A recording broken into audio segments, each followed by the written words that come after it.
Aviation industry leaders and worker rights advocates were on Capitol Hill to testify on the U.S. air traffic control system. At a House subcommittee hearing, they discussed staffing and resources across the country in the wake of multiple plane accidents and near collisions. This House Transportation and Infrastructure Subcommittee hearing is about 3.5 hours.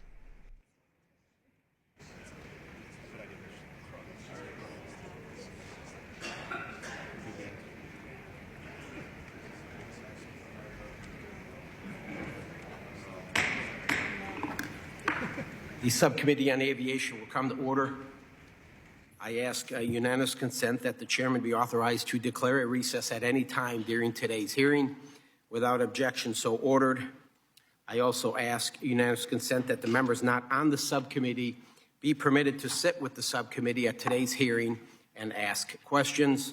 Without objection, so ordered. And as a reminder, if members wish to insert a document into the record, please also email it to documentsti@mail.house.gov. I want to take a moment and reflect a little bit about what took place on January 29, 2025, losing 65 lives. American Airlines Flight 5342 and PAT 25, just a few short miles from here. We have some families with us today, and I would like to recognize them. We have Laura Algundre and Amy Hunter. These are cousins. Laura and Amy are cousins of the Livingston family who passed away in the crash. They lost Peter and Donna Livingston and their daughters, Everly and Lydia. Laura and Amy, would you please stand and be recognized? If I could, I would like to take a moment of silence, if everybody would please stand for a moment of silence in honor of the 67 lives lost.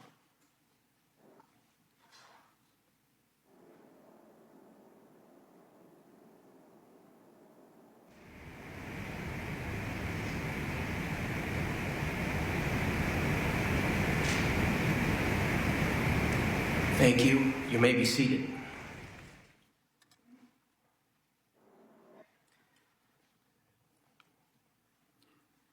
I now recognize myself for the purpose of an opening statement for 5 minutes.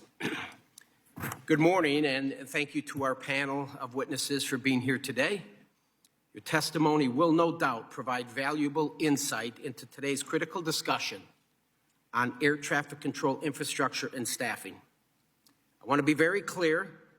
The reason that we are here today is that in its current form, this country's air traffic control system is unsustainable. It's unsustainable. That statement shouldn't come as a surprise to those in this room.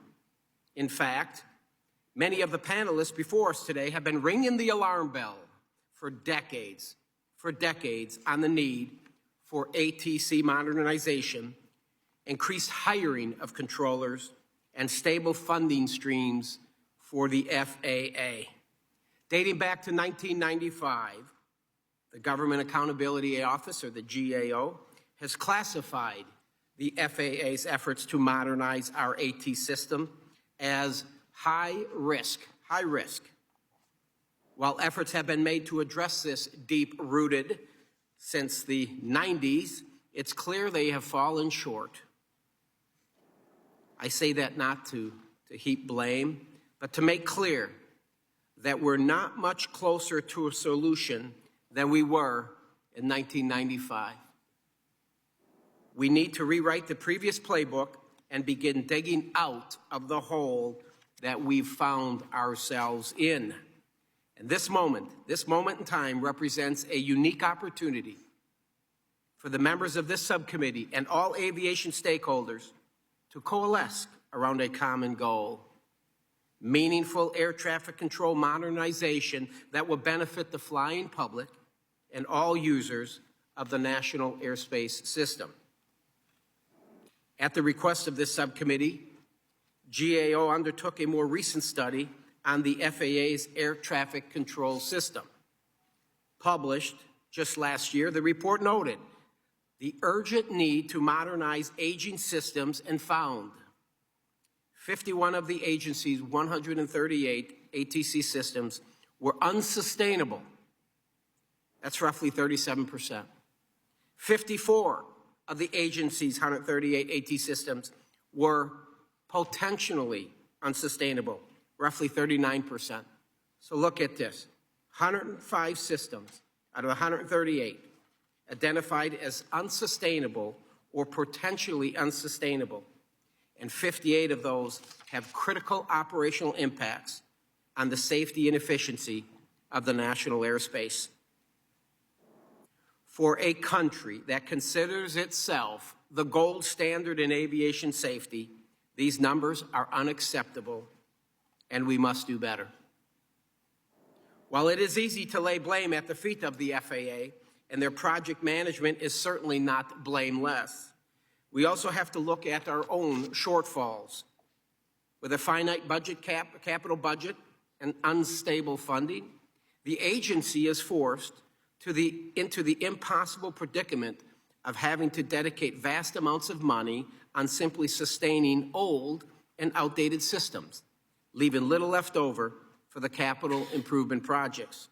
Furthermore, it is admittedly a technical challenge to modernize a robust system with little to no interruption that runs 24 hours a day, 7 days a week, 365 days a year, transporting almost 3 million passengers daily. So solving this problem will require the support of all the parties involved. However, if we're all pulling in the same direction, I have no doubt Congress can rise to the occasion. Much like Chairman Graves, and I suspect many others in this room, I was thrilled to hear that President Trump and Secretary Duffy have voiced their support for historic investments in air traffic control facilities and technologies. In keeping with the theme of today's hearing, America Builds, and the President's promise on building physical infrastructure, this is truly a unique opportunity to modernize our air traffic system. Once again, I would like to thank our witnesses for being here today, and I look forward to their testimony as we tackle one of the largest issues facing the long-term success of the aviation industry in this country. I now recognize Ranking Member Cohen for 5 minutes for an opening. Thank you, Mr. Chair. I appreciate your scheduling this hearing, which is so important at this time. Would have been important regardless, but it's most important now.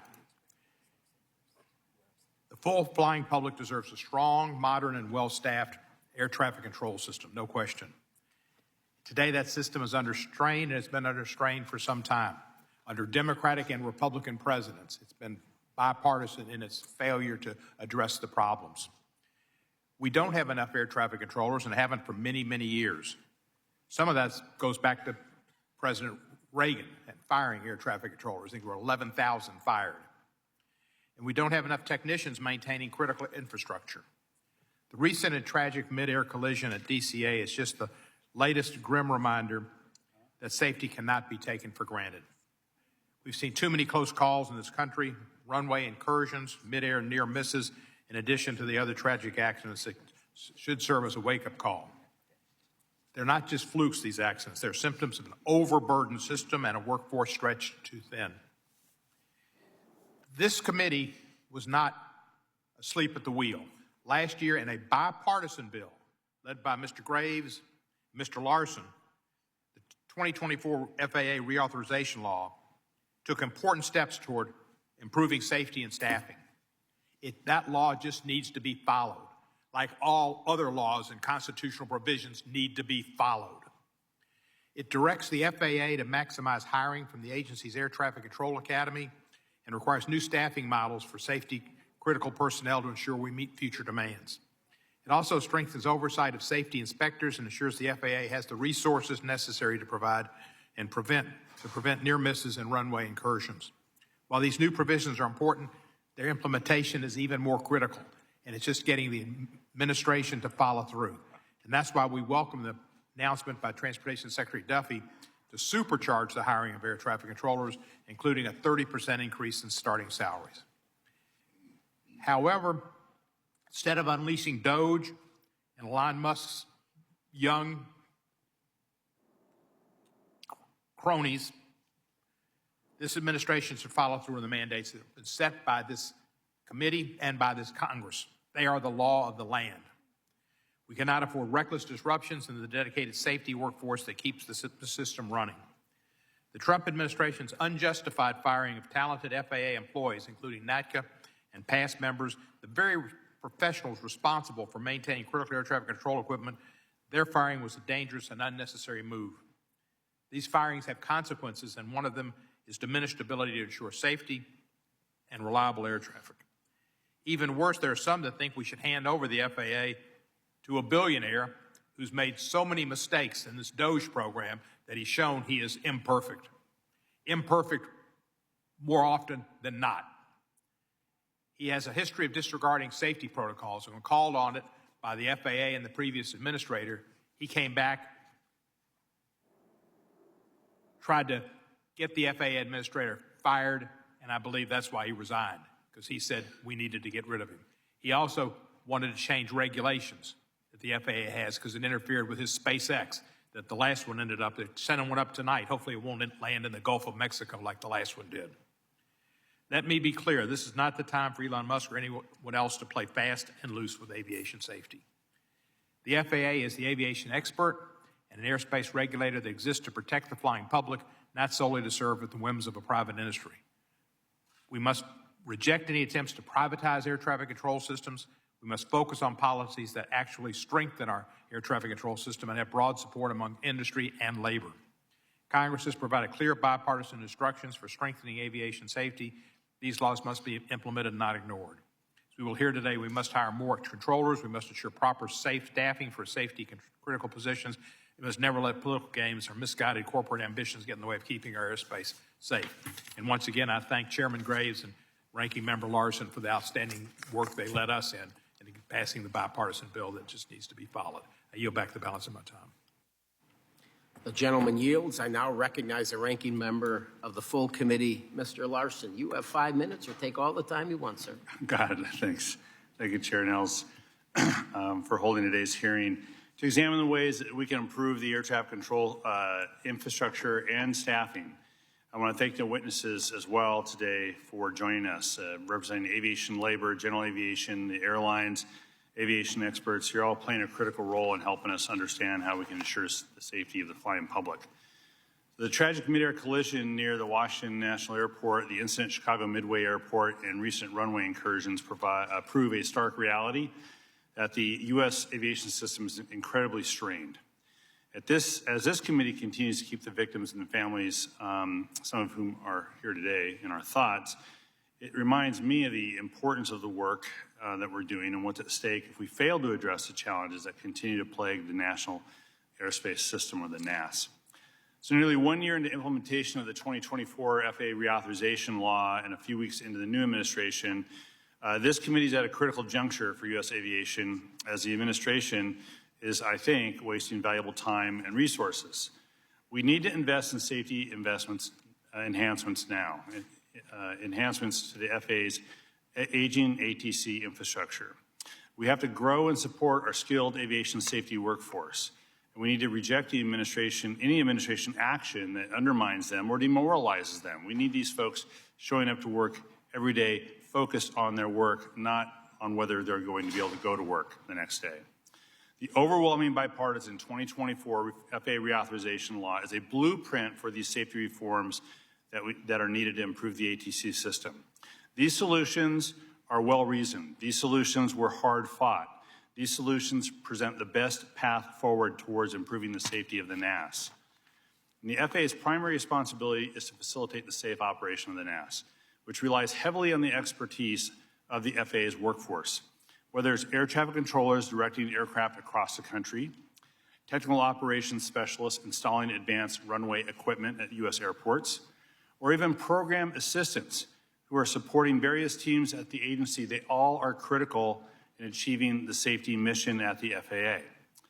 Now, aviation experts have long raised concerns about the understaffing of the FAA's safety critical roles.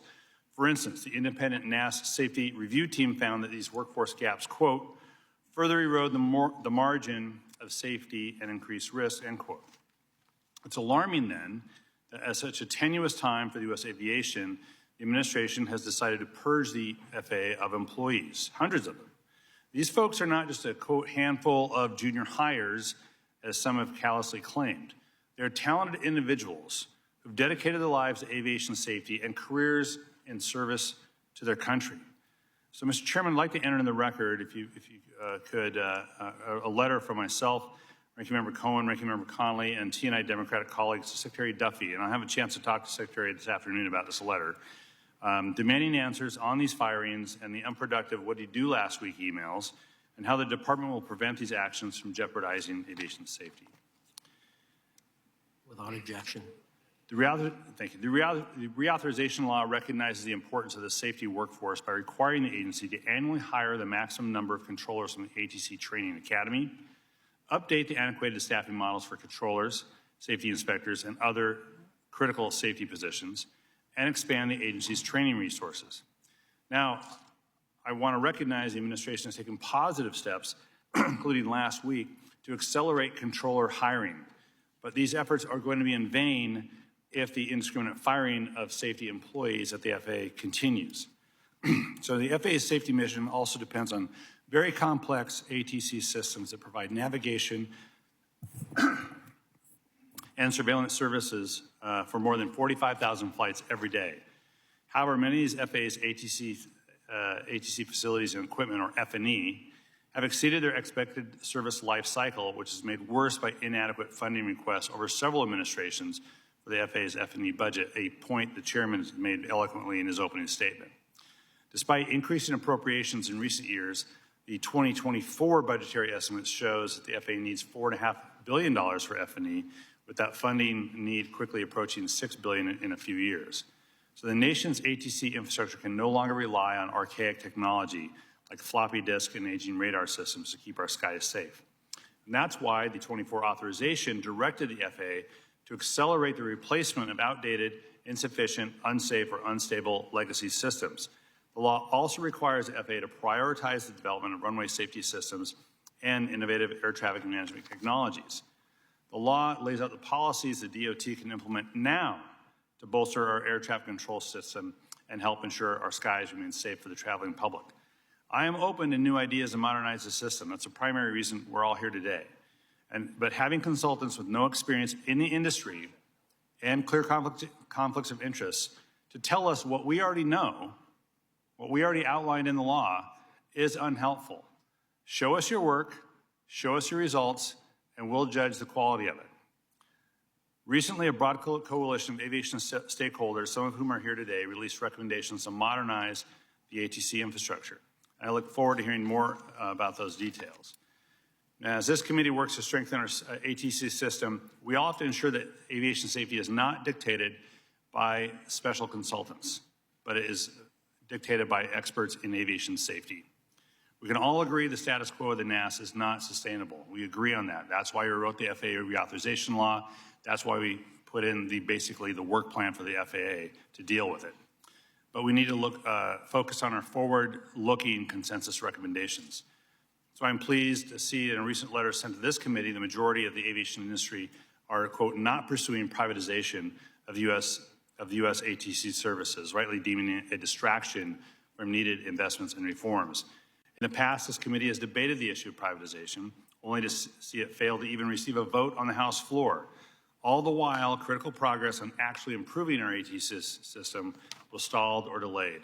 We've seen that movie before. I'm glad the industry has decided against funding the sequel. To build a safe, innovative, and efficient American ATC system, the path forward is clear. Swiftly implement the reauthorization law, fully staff the FAA, and invest in deploying safety-critical technology. I look forward to hearing from today's panel on how Congress, the FAA, and the aviation industry can work together to make this all happen. With that, I yield back. Gentleman yields. I now recognize the chairman of the full committee, Mr. Graves. Thank you, Chairman Nelson, and I do want to thank our witnesses for all of you being here. Today's hearing topic obviously shouldn't come as a surprise to anyone because our nation's air traffic control system is outdated, and it's got to be modernized for the benefit and safety of all users of the national airspace system. While this issue has been thrust back into the spotlight following a string of tragic accidents, it's not a new debate, and we all know that. As a committee, we have to decide how to utilize advancements in technology to supplement the daily work done by our dedicated air traffic controllers working the towers and working the centers. And I look forward to working with fellow members and stakeholders to find common sense solutions that are going to improve the hiring of controllers. It's going to boost the air traffic control system and advance safety for the flying public. And furthermore, I'm very excited that both President Trump and Secretary Duffy have voiced their support for historic investments in air traffic control facilities and technologies. This moment represents a unique opportunity, I think, to transform our air traffic control system. So to build on what Rick was just saying, the FAA Reauthorization Act of 2024 contains some provisions that were designed to bolster aviation safety and modernize our air traffic control system by, one, requiring the FAA to annually hire the maximum number of air traffic controllers for the agency's ATC, from the agency's ATC Training Academy, as Rick pointed out. It requires the FAA to conduct an audit of all legacy systems in use by the agency and mandating that the agency develop a plan to accelerate the replacement of those legacy systems. However, it's incumbent upon Congress to build upon these provisions in the FAA bill and take a hard look at the way FAA invests in and modernizes our nation's ATC system in order to improve safety and strengthen America's leadership in aviation. And I was pleased to see that industry stakeholders recently signaled their support for a consensus-driven approach to modernizing our ATC system, which has been backed by the airlines, it's backed by unions, it's backed by the general aviation community, and many, many others. We simply cannot allow past issues that divided Congress and industry stakeholders to distract us from getting something done. We have to work together, and I fully intend to do just that. So again, I'd like to thank our witnesses again for their willingness to lend us your expertise as we continue to work on, as we continue this very important discussion. So with that, Chairman Nels, I appreciate it. Thank you. Thank you, sir. I would like to now welcome our witnesses. Briefly, I'll take a moment to explain our lighting system. 3 lights in front of you. Obviously, green means go, yellow, you're running out of time, and red means to please conclude your remarks. I ask unanimous consent that the witnesses' full statements be included into the record. Without objection, so ordered. I also ask unanimous consent that the record of today's hearing remain open until such time as our witnesses have provided answers to any questions that may be submitted to them in writing. Without objection, so ordered. I also ask unanimous consent that the record remain open for 15 days for any additional comments and information submitted by members or witnesses to be included in the record of today's hearing. Without objection, so ordered. And as your written testimony has been made part of the record, the subcommittee asks that you limit your oral remarks to 5 minutes. With that, Ms. Kraus, you are recognized. Chairman Graves, Chairman Niels, Ranking Member Larson, Ranking Member Cohn, and members of the subcommittee, thank you for the opportunity to discuss our work on air traffic control modernization. I first want to acknowledge the magnitude of FAA's modernization efforts. FAA manages the world's busiest and most complex system. Its air traffic controllers rely on 138 systems to safely and efficiently route over 45,000 flights each day. Many of these systems are aging and face longstanding challenges, including the unavailability of parts and the retirement of knowledgeable technicians. FAA's modernization includes replacing and upgrading many of its systems.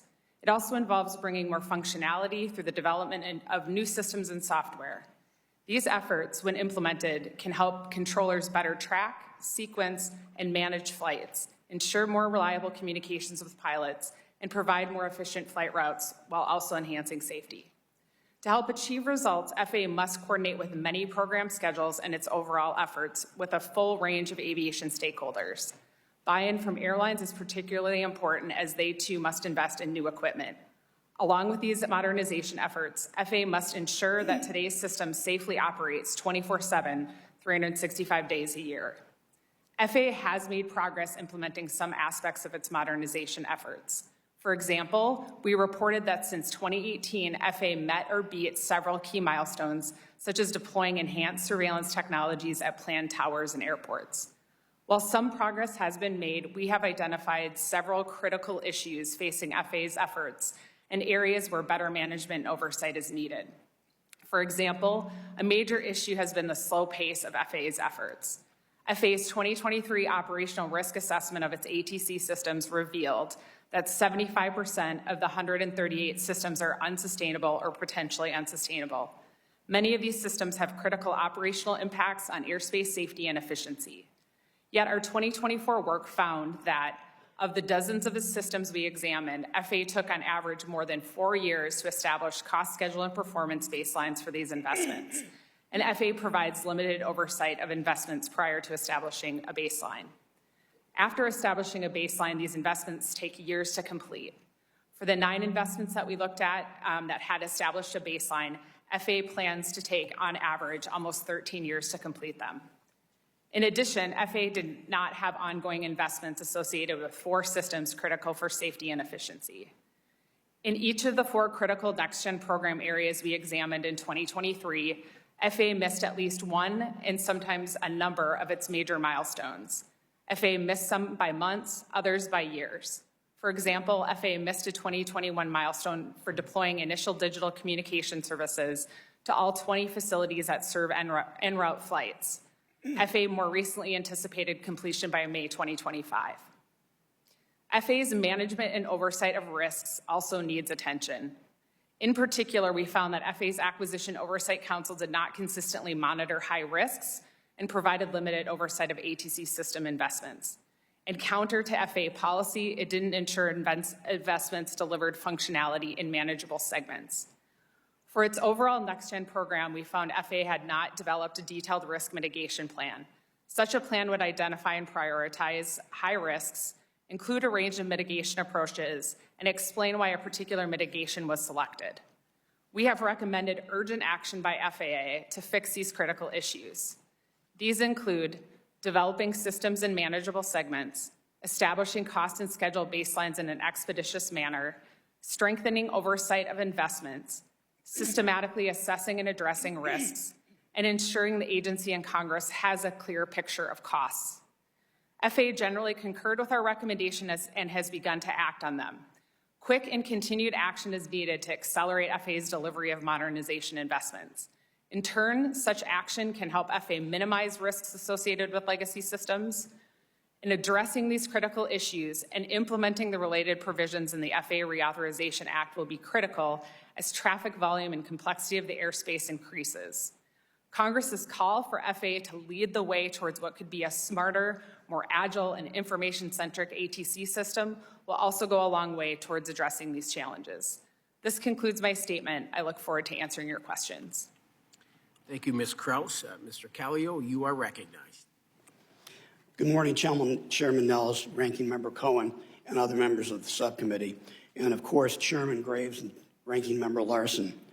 Thank you for inviting me to testify on this critically important issue of improving our nation's air traffic control system. I'd first like to take a moment to honor the lives of those lost and those impacted in recent aviation accidents, and to thank the first responders who unflinchingly reacted quickly and put their own lives at risk. Safety, above all, is aviation's North Star. It is so overwhelming in every facet of our operations and culture that when rare moments of tragedy occur, they shake us to our core, and we continue what we do every day, look for other ways to improve. Our thoughts are with those lost and the families left behind. I also want to take a moment to talk about aviation safety. Because safety is our North Star, commercial air travel in the United States is the safest mode of transportation in the world. It is literally safer than walking out of your own front door. Transportation Safety Board Chair Hamidi has held up aviation to other modes of transportation as a model of collaboration to safety. Our safety systems have many layers and many redundancies, but we always look for ways to improve on the record that we have. Now to the topic of today. I agree with you all. We have a historic opportunity. We need to change a system that has significant material challenges, that is woefully obsolescent, unreliable, and inefficient due to a multitude of well-documented and inefficient critical staffing, facility, technology, equipment, funding, and investment deficiencies. It's quite a list. A4A urges this committee to provide the leadership that's desperately needed to support investment in both human and technology infrastructure within the Federal Aviation Administration. You've made a great start last year on the FAA Reauthorization Bill, which is a marvelous bill, very well put together. For over 14 years now, I've been saying that we are at an inflection point with the NAS and that we all need to act with urgency. We have talked and talked a lot in this room, and very little has changed, at least not much for the better. We're past the inflection point now. I think that's clear to everybody. 3 days after taking the job as CEO of A4A in January of 2011, I was asked to testify before this committee about the state of ATC. I brought a stack of DOT Inspector General reports and General Accountability Office reports. 14 years later, I hope this Congress and this administration will agree that it's not acceptable to just continue to tolerate a chronically understaffed system, just like it's not acceptable for controllers and technicians to have to work with paper strips and floppy disks to operate the national airspace system in the United States. I showed these to some people in my office. They couldn't tell me what they were because they were under 30. We need to change, and again, it's a question of what we're going to do to make it different. We value this committee's leadership. We encouraged by the dedication of both President Trump and Secretary Duffy to take on these difficult challenges. Secretary Duffy has done an awful lot in 2 months to focus the DOT on these matters that matter so most to our safety system. You've mentioned it. It's critical that we put the debates of the past and the inherent political inertia behind us to try to actually all join together to get something done. Everybody on this panel signed the letter that this committee has encouraging action.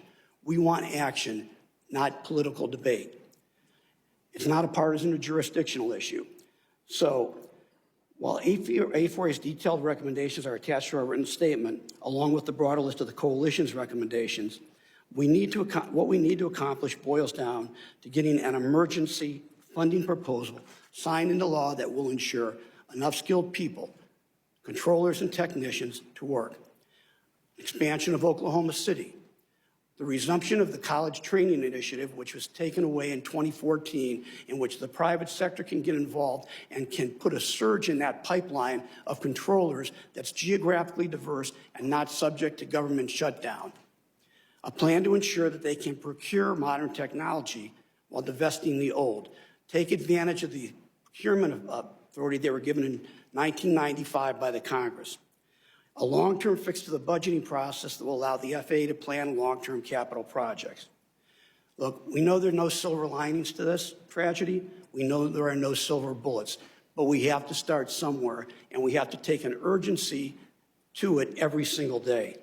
This committee has a small and closing window of opportunity. We'd like to help you take that opportunity. So let's do it. We look forward to your questions. Thank you. Thank you, sir. Mr. Bunce, you're recognized for 5 minutes. Chairman Howells, Ranking Member Cohen, Chairman Graves, Ranking Member Larson, thank you for again letting me be in front of this committee. As we mourn the loss of not only the tragedy at DCA here, but also up in Philly, up in Alaska, even the mid-airs that we had in Arizona, we look to the NTSB to give us the answers to what happened, whether it was human error, mechanical, weather, or some touch of the ATC system. But we know that they will give us those answers. But what these tragedies have done has galvanized us in the attention to what you've all talked about, the unsustainability of the current system. And it's notable for me that I've been in this position for 20 years now, and never have we had unanimity among unions, among all of the associations that you work with each and every day. And it's so important that we do something at this time. And I really hope that it is this committee that shows that leadership. What you did during the last Congress just made us all proud. It was done bipartisanly. It was done with good government. And it was the shining example in the last Congress of get things done, have good recommendations. And we've got to be able to follow through. Just in the debate we're having right now. If we go through a CR for the rest of the year, we're going to be $600 million short of what the appropriators already said we needed. And that money has eroded. Back in 2010, if you compare it to what the erosion in buying power has been since then, we're $1 billion short of where just we were back in 2010. So we all know, as you've all said, that it is unsustainable. And so when our coalition got together, we talked about some important things that we have to be able to do. The first of all is do this emergency funding. If you look at the $8 billion that was asked for last year from the administration, that was only going to address about a quarter out there of the facilities that need improvement, only a quarter. So it's significant infusion of dollars that we have to have in the process. But also, we've got to be able to look at the procurement system that the FAA has. Back in the 90s, you all gave the authorities to the FAA to be able to fix the procurement system and use some streamlined authorities. Now, we've seen some examples recently where Tim Morrell at the ATO have fielded systems for surface awareness and things and done it quickly. That was in reaction to what happened up in New York and at Austin and other areas. That is helpful, but we don't see that normally. So the procurement systems obviously have to be fixed. We built this whole system back in the 60s. If you think about the technology that was available then compared to now, we have too many facilities out there. With modern telecommunications, we can be able to look at it smartly, develop a process over time as you called for in your bill last year, and work with our controller workforce to say, okay, over time, through attritions, accessions, everything else, let's have you live where it's affordable to live and put these facilities where they work together and have resiliency. But we need to all work together to be able to come up with a plan. And right now, the FAA is somewhat paralyzed because they always tell us that they can't come forward with a plan because even if they want to bring down one system, an old system that is no longer NDBs or things like that someone will get upset at them. So it's been very frustrating for all of us that have said, we want to work to be able to do what you, the Congress, told the FAA to do, and we can't get them to move forward. So we have to collectively support you in the leadership that you all can provide to be able to go and tell you how to right-size these facilities. And we also have to get rid of this craziness of trying to shut down the FAA or have portions of the FAA shut down if we have a government shutdown.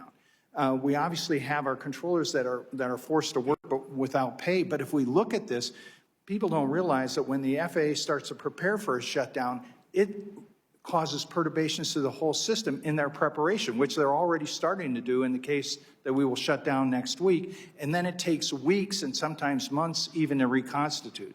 So there's multiple things that we want in industry to work together and help this committee, but we surely hope that it is this committee that leads the way. Talk to your colleagues, both on the appropriations side, but also over in the Senate, and put smart ways where we can use the trust fund. We have examples out there of the Harbor Maintenance Fund and other ways that we can do smart multi-year programs to be able to start to fix this. So we look forward to working closely with you.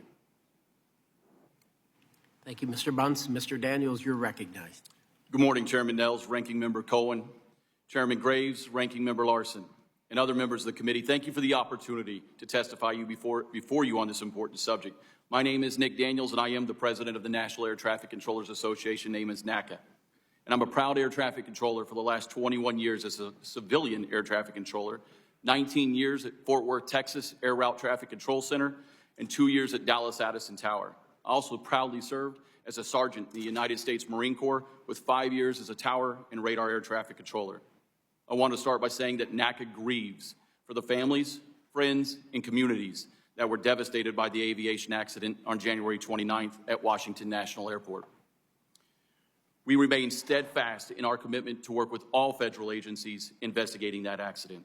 NACA takes pride in our role as the aviation safety organization that stands shoulder to shoulder with Congress, the executive branch, the industry stakeholders to ensure that the national airspace system remains the safest and the most efficient in the world.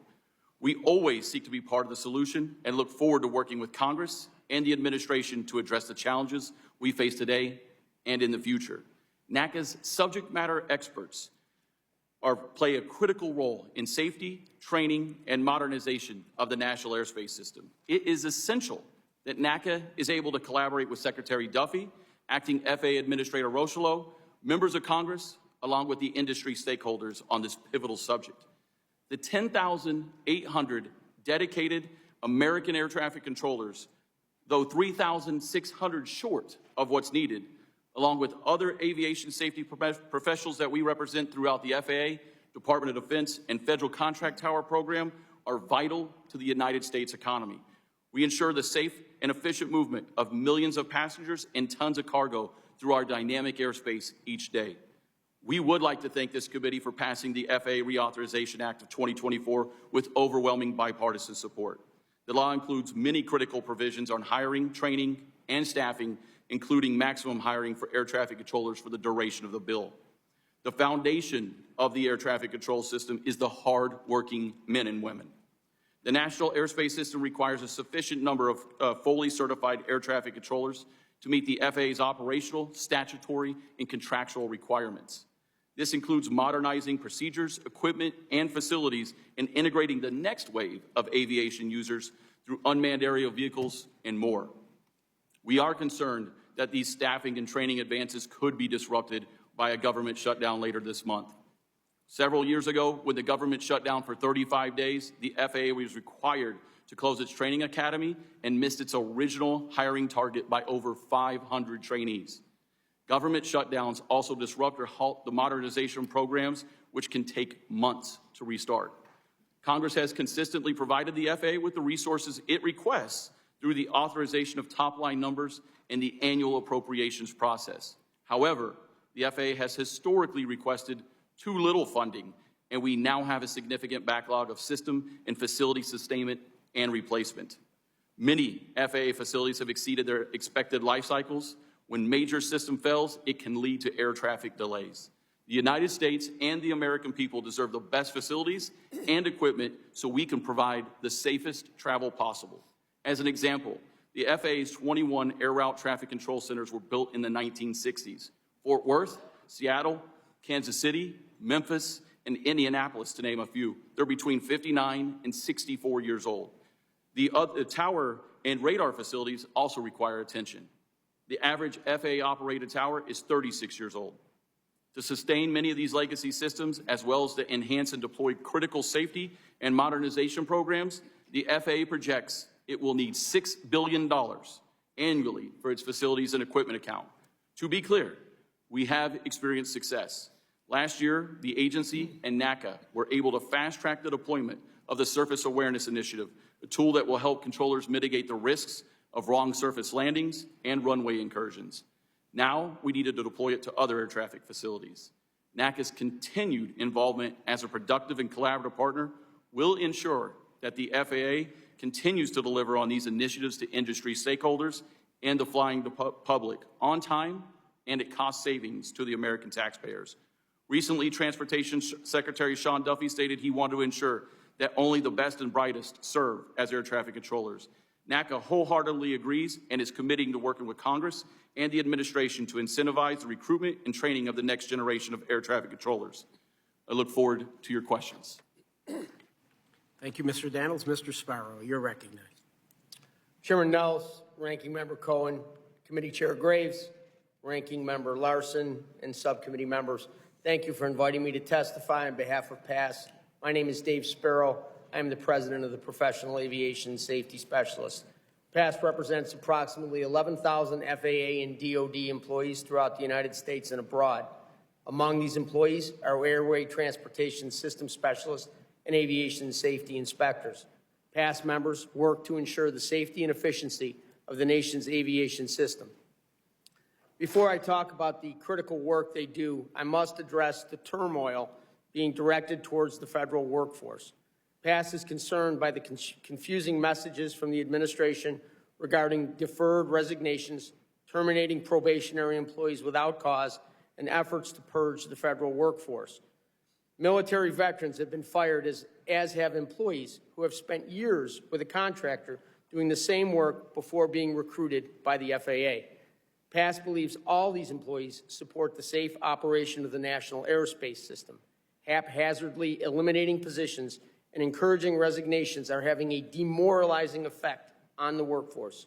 They are a distraction for employees performing safety-critical duties. All parts of this aviation ecosystem work together to accomplish a critical goal, the safety of the American flying public. The chain provided by these safety-focused professionals must remain strong and every link intact. PASS represents the Air Traffic Organization Technical Operations Unit. FAA Airway Transportation System Specialists within TechOps ensure the functionality of the communications, computers, navigational aids, and power systems vital to safe air travel and the mission of pilots and controllers. They touch nearly every piece of technology in the air traffic control system. We cannot turn on the lights without them. Adequate safety and comprehensive training are critical. Insufficient staffing not only leads to prolonged restoration times and increased flight delays during outages, but also poses challenges in ensuring adequate shift coverage, as ours is a 24/7 workforce. It creates unnecessary stress on air traffic controllers when alternative procedures are required due to an equipment malfunction if a trained specialist is unavailable for restoration. PASS has consistently emphasized the need for sufficient staffing and underscored the initial absence and now the slow progress of a reliable staffing model to guide decisions and placements. The development of the TechOps staffing model over the course of a decade has revealed a significant shortfall of at least 800 employees. While PASS does not agree that the model is factoring in all of the necessary data to determine the optimum number of system specialists, it nonetheless reveals an understaffed workforce. Furthermore, system specialists are confronted with the daunting task of managing aging systems that form the backbone of the NAS. The result of the 2024 PASS survey underscored key concerns shared by employees nationwide. These concerns include the challenges posed by obsolete equipment, cumbersome procedures, unreliable parts, system complexity, and again, inadequacies in workforce staffing and training. One major hurdle faced by system specialists is the need for a broader vision within the FAA regarding the modernization of the air traffic control systems. PASS has long stated that the obvious solution to concerns with reliability and operational continuity is expediting the systems into the NAS. PASS strongly believes this workforce has the expertise and capability to assist. They are committed to the mission and able to accomplish the work if given the proper resources and staffing. Of utmost importance, FAA employees who perform vital aviation safety work must remain federal employees. This is critical for a safe and efficient NAS. It is unfathomable, even dangerous, to consider gambling with the future and safety of our air traffic control system through privatization. PASS respectfully calls on this committee to consider our areas of concern and recognize the critical contributions made by the employees we represent. We are ready to work with you to ensure the United States air traffic control system remains the safest in the world. I'm happy to answer your questions. Thank you, Mr. Spero. Mr. Rinaldi, you're recognized. Good morning, Chairman Nels, Ranking Member Cohen, Chairman Graves, Ranking Member Larson, members of the committee. Thank you for the opportunity to testify before you today. I spent 30 years in the FAA, 15 as a frontline controller at Washington Dulles Tower and Radar, 15 years in leadership of the National Air Traffic Controllers Association, including 12 as president. After reaching mandatory retirement, I founded a consulting firm to continue to provide expertise in air traffic control and support the enhancement of the national airspace system. During my time as NACA leadership, I had the opportunity to testify many times before this committee and other House and Senate committees. In 2015, 16, 17, and 18, I testified in front of this committee and I said the status quo of the national airspace system is unacceptable. In 2016, my testimony read, we currently run the largest, safest, most efficient, most complex, most diverse airspace system in the world. The United States airspace system is considered the gold standard in aviation industry around the world. And yet, we've come to a reality that we need to change.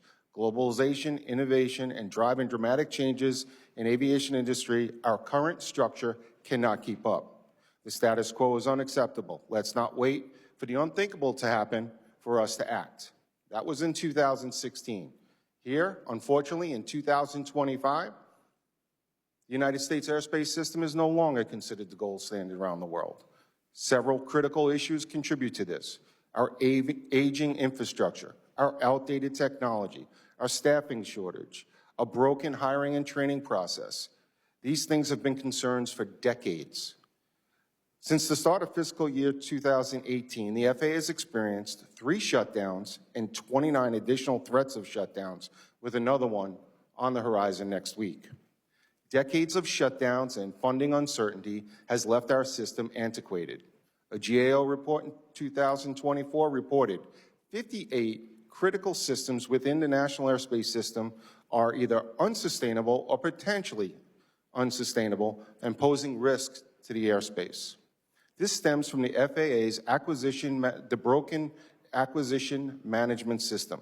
Our procurement system in the FAA is laden with bureaucratic layers that adds years to modernization projects. Controllers and technicians are working with the best 1980s and 90s technology, from paper strips to floppy disks, out-of-service ground radars, and broken communication systems. Right now, our specialists are supporting outdated equipment when the equipment should be supporting them. One glaring example of this is the Notice to Airmen system. 2 years ago, NOTAM's outage shut down the whole national airspace system. Despite Congress expediting money and demanding a new program, today, 26 months later, the FAA still has not awarded the contract for a new NOTAM system. During my 35 years in aviation, the FAA has always been short air traffic controllers. To change that, we need to have multiple paths of hiring controllers. Obviously, Oklahoma City is the academy. An enhanced college training initiative that was started last year needs to be robust. Direct hiring from the military, direct hiring from the federal contract tower programs. We need to change the skills assessment test to really capture the aptitude needed to be a successful controller in the academy. This will save a lot of money. We must change the way we train controllers and use advanced tools for grading sessions and remove the subjectivity from grading.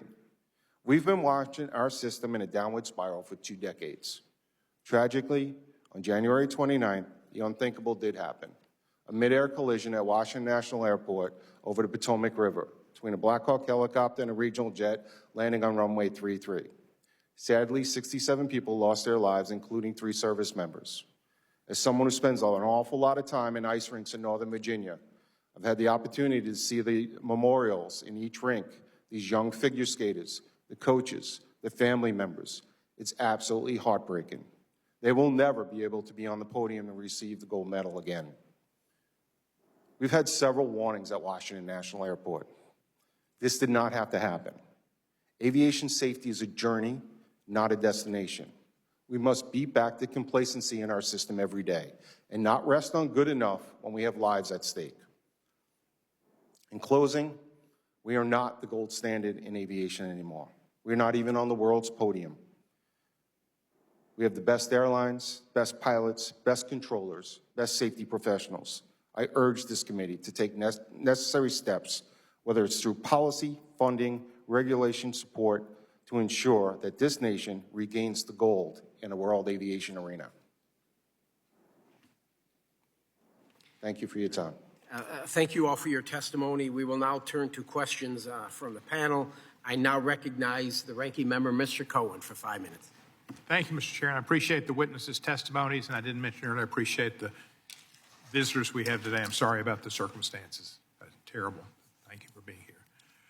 Mr. Spero and Mr. Daniels, either of you, we know the Trump administration fired a significant number of NATCA and past members, including those responsible for maintaining critical air traffic control equipment. How have these mass firings affected system maintenance, equipment reliability, and overall air safety? And has the FAA made any meaningful effort to rehire or replace those skilled workers? Mr. Spero? Congressman Cohen, thank you for the question. Let me jump in here and say no.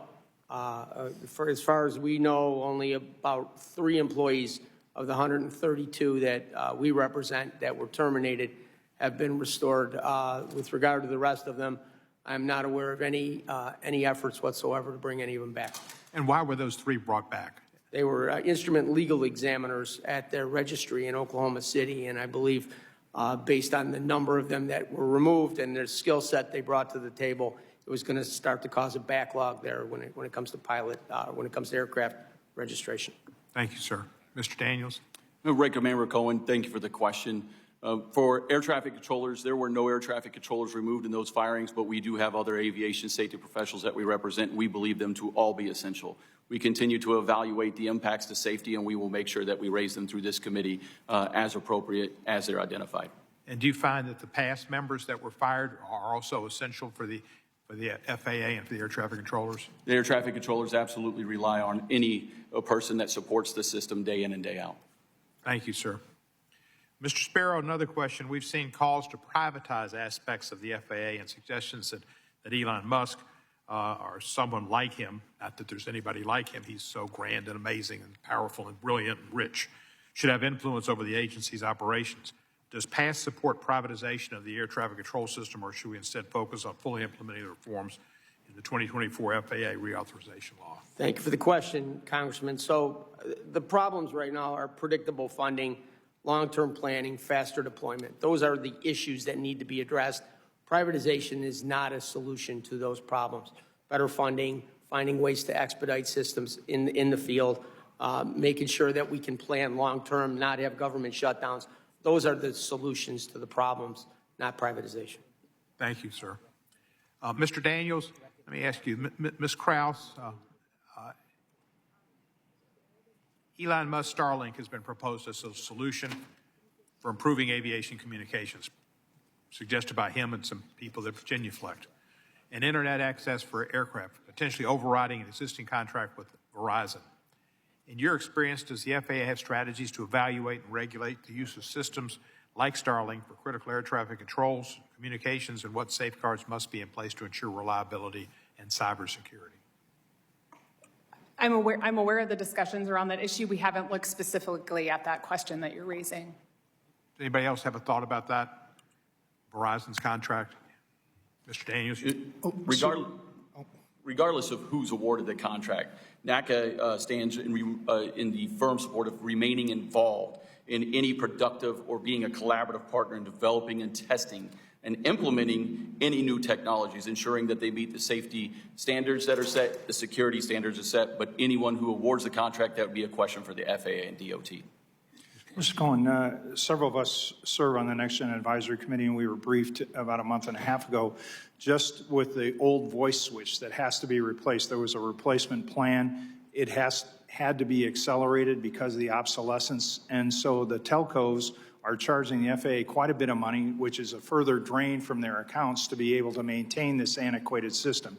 The telecommunications backbone of this is not only fiber optic, but it's also got to be SATCOM and everything. So again, I think if we have the mechanism out there where we fairly compete these contracts, we've got to do something to reinforce that backbone. Thank you.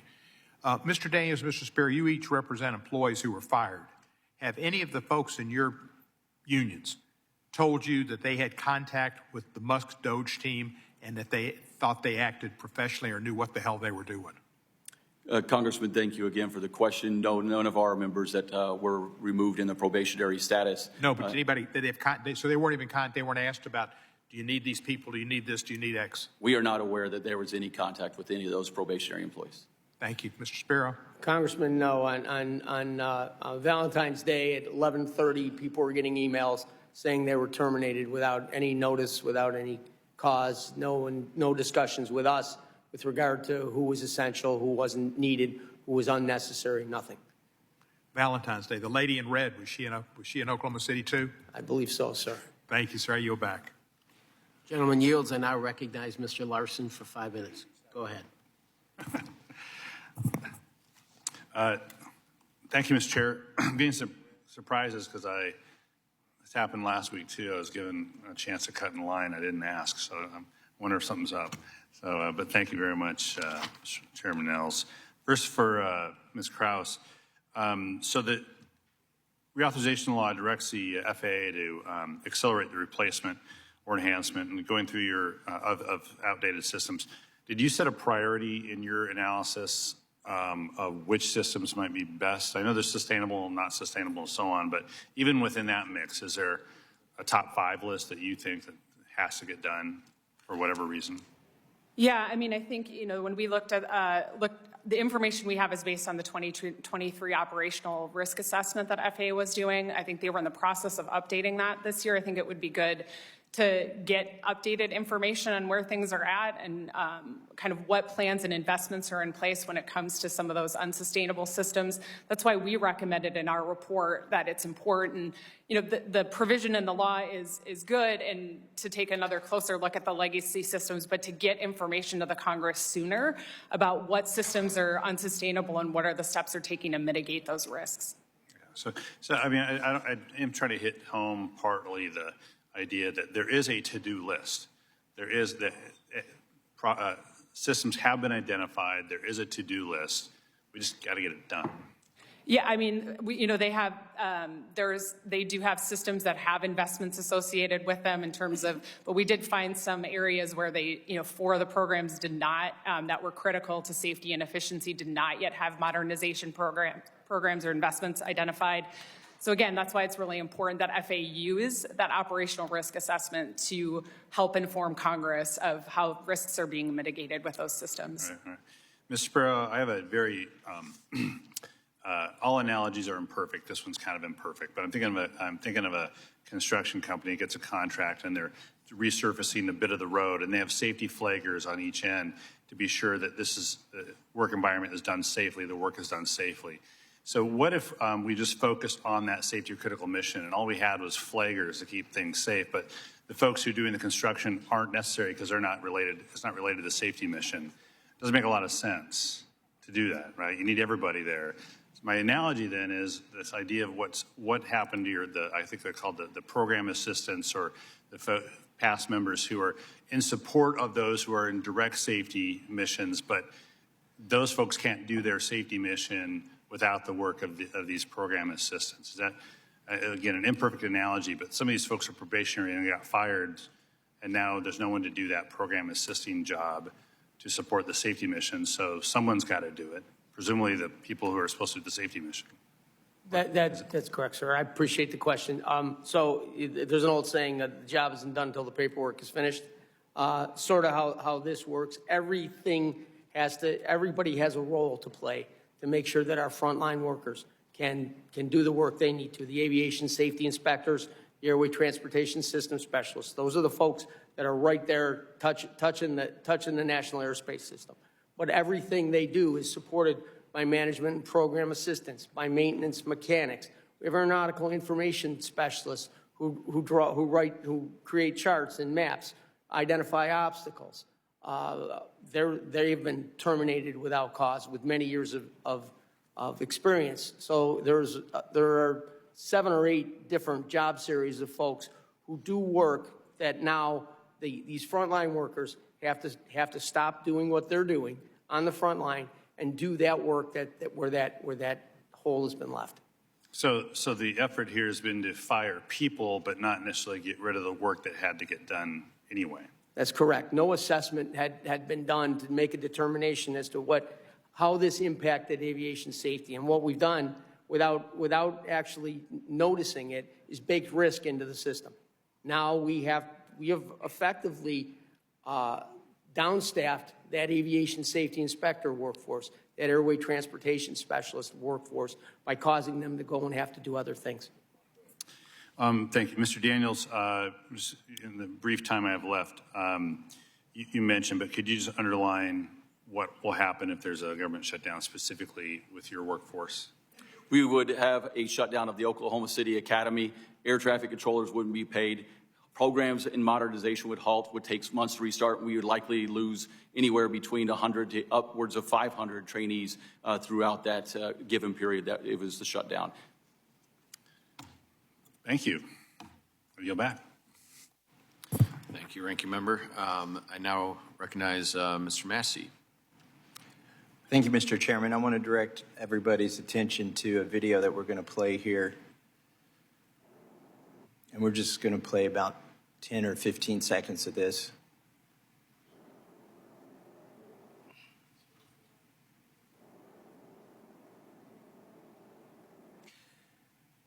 That's enough. You can pause it. So, Mr. Daniels, you were an air traffic controller at one point. Is that correct? Yes, sir, 26 years. So can you tell me what we're looking at there on the screen? You're looking at a display of a visual tower.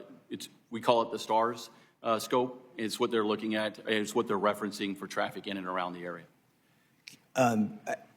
My constituents are always shocked when I tell them this is what air traffic controllers use in 2025 to monitor air traffic near airports. What is the age of this system? Does anybody know when these kind of scopes first came out? I do have and again, thank you for the question. I do have a unique background. In 1999 in the United States Marine Corps. I helped test that system when it was first rolling out. So it's been around since them in early testing. So we're looking at a display that's, it looks like it's 40 years old, but maybe it's 25 years old, or a quarter of a century.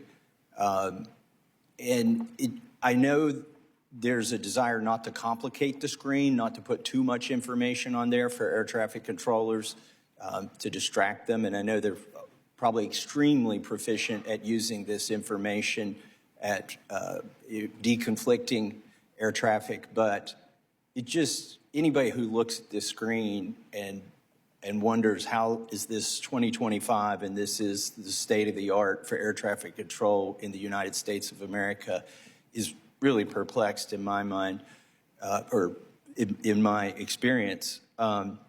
Ms. Krause, can you talk about these legacy systems and, when is the last time they've been updated substantially from this?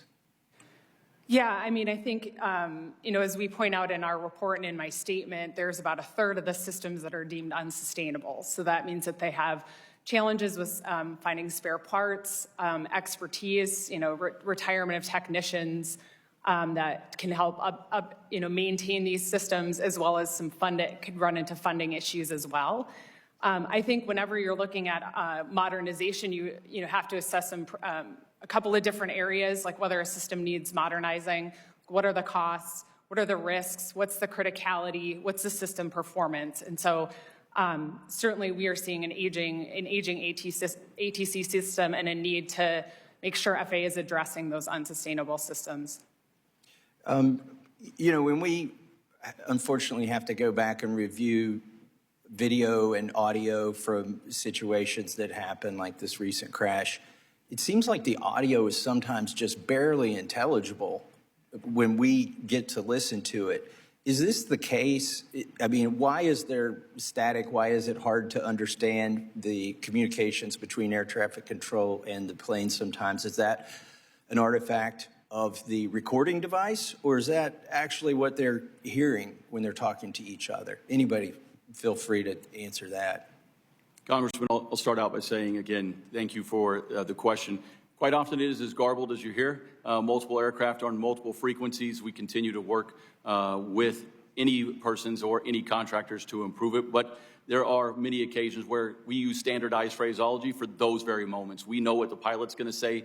They know and expect what to hear back, so that way we reduce those communications. And even when it may sound, garbled to somebody else, they know and understand our instructions. And if they don't, we ensure that we take the opportunity and time. We do what's called hear back, read back. We tell it to them, they have to tell it to us, and we make sure it's exact and matches.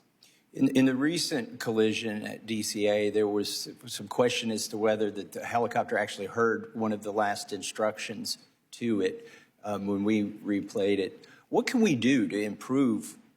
Anybody here who wants to, Ms. Krause, is there anything that you know that we could do to improve the audio between communications? I mean, part of the next-gen effort is to implement data communications improvements. So again, to improve, provide text-like communications between pilots and the controllers, but there may be some other folks that have thoughts on that question as well.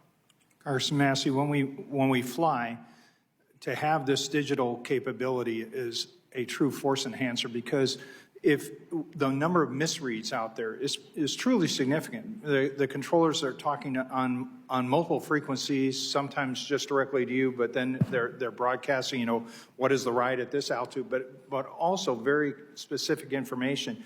when we get this through the data communications, it's amazing how quiet it gets up at the flight levels. And we're just now starting to exploit that capability. It really is a great enhancer for the great work that our controllers do. And with the amount of traffic that we see soon to be in the system, we're going to need more and more of that capability. Thank you, Mr. Bunce. I yield back. Thank you, sir. Now recognize Ms. Skolton. Thank you, Mr. Barrett, and thank you to our chairman and ranking member for holding this really important hearing today. Welcome to our esteemed panelists. We thank you as well for your witness and testimony here today, as well as the work that you do when you're not before us. It has been a challenging time for aviation. I was talking with constituents back home, and we said, you know, this was not supposed to be an aviation year, but it is, because we are at a moment of true crisis that is costing lives, and it is essential that we respond in kind. Recent tragic air traffic collisions, as well as DOJ's senseless mass layoffs of aviation professionals, have stoked uncertainty and fear in the industry and in the American public. However, I am proud to be a part of a committee that is so dedicated to working in a bipartisan fashion to keep our skies safe. That is why we worked so hard on the FAA reauthorization of 2024, and I encourage the Department of Transportation to swiftly implement the legislation to ensure that it remains safer today to fly than ever before in American history. Before I jump into my questions, I just want to confirm my understanding here. Mr. Daniels, can you please clarify who currently represents the nation's air traffic controllers? Good morning, Congresswoman, and I do. I am a 26-year veteran of air traffic control, and I am the elected National Air Traffic Controllers Association president. And you speak on behalf of them here today? I do. Okay, thank you. The FAA owned and operated air traffic control tower at GRR in my district, like many across the country, is in desperate need of modernization and relocation. At 60 years old, this air traffic control tower is one of the oldest among the top 75 busiest airports, nearly 20 years older than the majority of air traffic control towers. However, the FAA has not provided GRR with any sense of when it will invest in this ATC, despite the airport having completed designs for its future tower and despite consistently being told that we are number 2 on the priority list.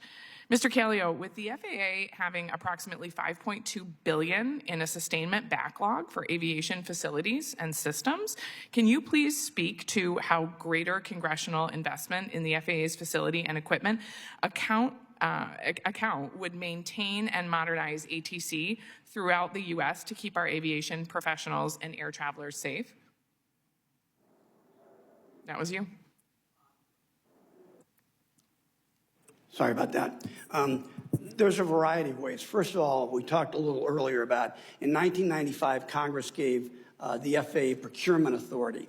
It's rarely been exercised, or at least we believe exercised appropriately. And what we have to do is use this time to galvanize all of us to stop talking about the things we've been talking about, at least in my experience, for almost 15 years. We've talked about them over and over again. I think the trick here is to figure out what everyone can do together. Everybody at this table has come together representing an awful lot of the aviation industry. We all have our differences. We came together and provided this committee with a letter of recommendations that could be done. Those need to be looked at carefully, followed and implemented. And that takes a little pressure on the FAA. It takes looking at new ways of doing things. I recounted earlier, Congresswoman, that when I first came here to testify 14 years ago, after 3 days on my current job, I said we were at an inflection point, and I came with a stack of GAO studies and Inspector General Report studies that have been written for years, all saying the same thing over and over again. Modernizing our aviation infrastructure and addressing the industry's workforce shortage are intricately linked. We have to upgrade our aging system to equip our highly skilled aviation workforce with the tools they need to do their jobs well. Unfortunately, the ability of technical professionals to repair our aviation infrastructure and staff to these towers is very limited. Mr. Daniels, with a looming government shutdown in just 10 days, how would the administration and majority's potential failure to act put further strain on our air traffic controllers? Congresswoman, thank you again for the question. It will sever the artery, which is the pipeline of air traffic controllers in the system, by shutting down the Oklahoma City Academy. Not only that, you then have air traffic controllers that deal with the stresses and pressures every day of this system, making thousands of decisions in a moment's notice, handling and caring for the sky, now starting to worry about their daily paycheck. We live like every American does, and a lot of times that's paycheck to paycheck, and putting those stresses and pressures on that puts us in a very vulnerable position and adds risk to the system. Yeah, I hear you. Thank you. I yield back. Thank you. I will now recognize myself for 5 minutes. Appreciate the panel being here and appreciate your testimony before our committee today. Mr. Daniels in particular, wanted to appreciate your work and the work of your air traffic controllers and the job that you do keeping us safe. I spent time flying aircraft in the Army, worked, on one side of that equation, and always appreciated the air traffic controllers that kept us safe and kept us in the right direction to keep our airspace absolutely as safe as possible.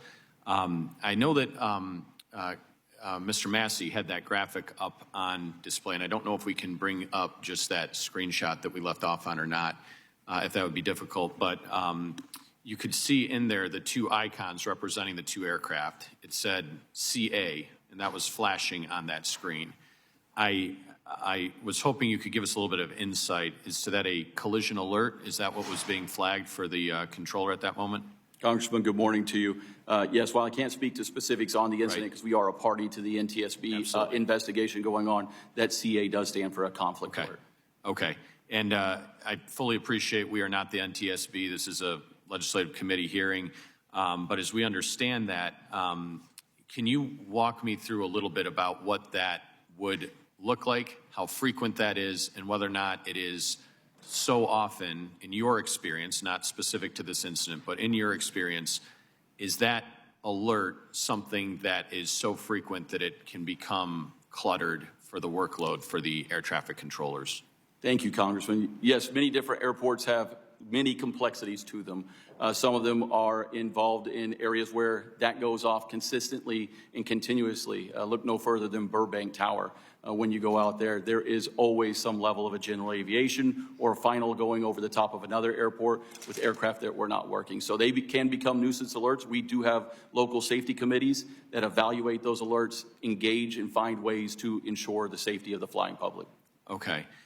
Thank you. This next generation effort that is underway right now, would that lead to less, I don't want to call them erroneous alerts, but less nuisance alerts and more actual alerts that might draw the attention of air traffic control in a more urgent fashion?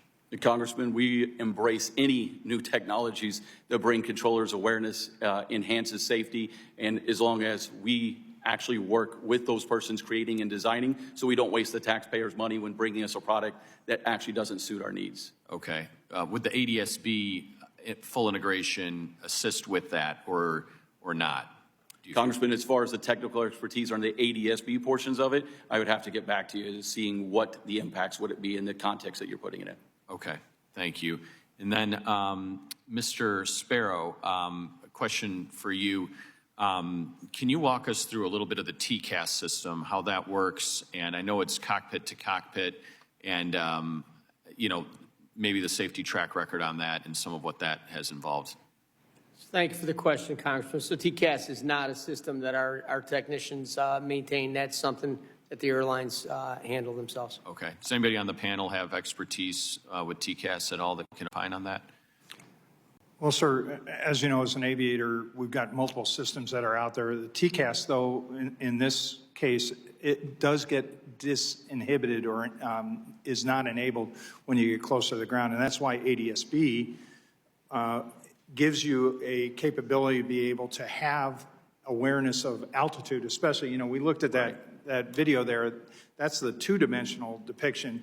The three-dimensional depiction is available to us as pilots in the cockpit using ADSB when we get down closer to the ground. Now that means that everybody's got to have ADSB operational and using it, but it's an enhancer that also helps Mr. Daniels community to be able to go and help with the deconfliction. Sure, and I know that the TCAS is, the audio tone is disabled below a certain altitude, but I believe it's below 500 feet generally. Is that your experience? Yes, sir. But the alert for that would come far, it's not just before impact, right? There's a standoff separation that would alert through TCAS prior, if you were approaching 500 feet, the audio tone and the alerts would have come prior to that threshold in all probability, correct? Yes, sir, and it gives you commands to be able to go and do the actual maneuver of the aircraft to deconflict. Okay. My last question, I'm kind of short on time. For any of you on the panel, this next generation air transportation system, I know it's heavily reliant upon GPS. We have fewer and fewer ground-based VORs that are operational right now. Is there any concern that as we migrate away from the radio-based ground systems that we are putting all of our eggs in a GPS basket that could open a vulnerability that we would not have a backup system for that purpose? Yeah, Congressman, let me jump in. I think resiliency is very important. There's a lot of issues with GPS now, and you hear about spoofing and other aspects. It's very important that the FAA maintain a resilient system with ground-based technology. Do you know how many briefly are percentage-wise no longer operational ground-based radio signal VORs? So there was a VOR, they called it the VOR MON program a few years ago, that they began to phase out a number of them. It was done in a risk-based process, but probably half of them have been eliminated around the country. We could get you the numbers, though. Thank you, sir. Appreciate it. Thank you. Now recognize Mr. Johnson. Thank you, Mr. Chairman. Right now, the American public is understandably concerned. Passengers, pilots, flight attendants, and air traffic controllers are feeling the weight of uncertainty, wondering if the systems in place to protect them are as strong as they need to be. The recent incidents we've seen are not just unlucky mistakes, they are warning signs of a system under strain. Outdated technologies, overworked and understaffed air traffic controllers, and years of underinvestment have put unnecessary risks into our aviation system. That's why this committee came together, and Republicans and Democrats alike passed the 2024 Federal Aviation Administration Reauthorization Law. We don't always agree, but on this we did. We all understood that hiring more air traffic controllers, updating old staffing models, and improving air traffic control technology were not optional. They were necessary steps to keep our skies safe. Despite this clear bipartisan mandate, our aviation industry is seeing delays, inaction, and now even cuts to the very workforce we fought to strengthen. I am stunned that co-presidents Musk and Trump are firing over 500 FAA employees, including those maintaining radar systems and landing equipment, when aviation safety is already at risk. And Americans are deeply troubled and concerned about how our aviation safety is being compromised by co-president Elon Musk's glaring conflict of interest as he tries to coerce the FAA into canceling the contract with Verizon and awarding without competitive bidding the contract to overhaul the communications system that is the backbone of this nation's air traffic control system to one of his own companies. In other words, after firing essential and experienced FAA employees, the folks who are left at FAA are being leaned on to replace Verizon, which won the contract, and award the $2.4 billion contract for the air traffic control system to the man who's threatening to fire them. This kind of corruption and cronyism is breathtaking, and it's a threat to the safety of the public. This is not making our aviation industry safer or better. It's jeopardizing public safety and our ability to track and manage air traffic safely. What troubles me even more is the silence from my colleagues across the aisle who helped pass this FAA bill? Where is the accountability and where is the urgency? Mr. Spero, stress is never helpful, especially in high-stakes professions. The FAA's air traffic organization, which provides air traffic control services across the United States, is undeniably one of the most stressful jobs in the world. There's absolutely no reason the government or Elon Musk should add unnecessary challenges to this already high-pressure profession. Yet, we're witnessing actions that can only be interpreted as attacks on these essential workers, actions that directly undermine their ability to perform their duties. Mr. Spero, do you believe that these actions significantly increase the stress on air traffic controllers in an already demanding job? So thank you for the question, Congressman. I can't speak to the controllers. I can speak to our workforce, though, and I'm sure Nick will jump in here on controllers. But the amount of constant stress and questions that are coming every week, and the accusations, and the negative comments about federal employees are causing folks to regularly now wonder if they're going to have a job tomorrow. And as they begin to pull people out of their positions and we all have to take on more responsibilities, every single day, folks wonder how this is going to play out. Well, it does cause them stress. Let me ask Mr. Daniels to answer that question also. Mr. Daniels. Yes, Congressman, good morning. Thank you for the question.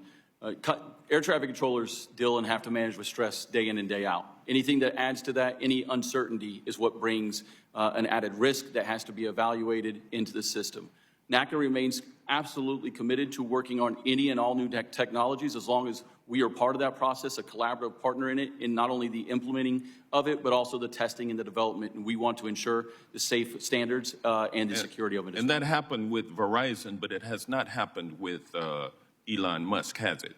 The FAA and the DOT award the contracts. NAC is not involved in who does that. So, I mean, if you're leaning on somebody to award you the contract and you're threatening them with termination,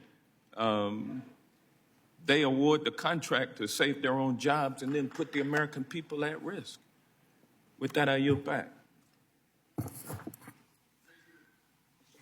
Thank you. The gentleman yields back, and I recognize Mr. Burchett for 5 minutes for questions. Thank you, Mr. Chairman. I'm not a pilot, nor do I ever aspire to be, but I would say for the record that my mama actually flew an airplane during the Second World War. I'm very proud of her. She was an incredible lady. And if she were to walk in right now, I would probably think I was in trouble for something, which I probably would have been. But anyway, I know we have 17 critical air traffic control systems that are classified as unsustainable. And we've got a timeline for replacement somewhere between 6 to 13 years.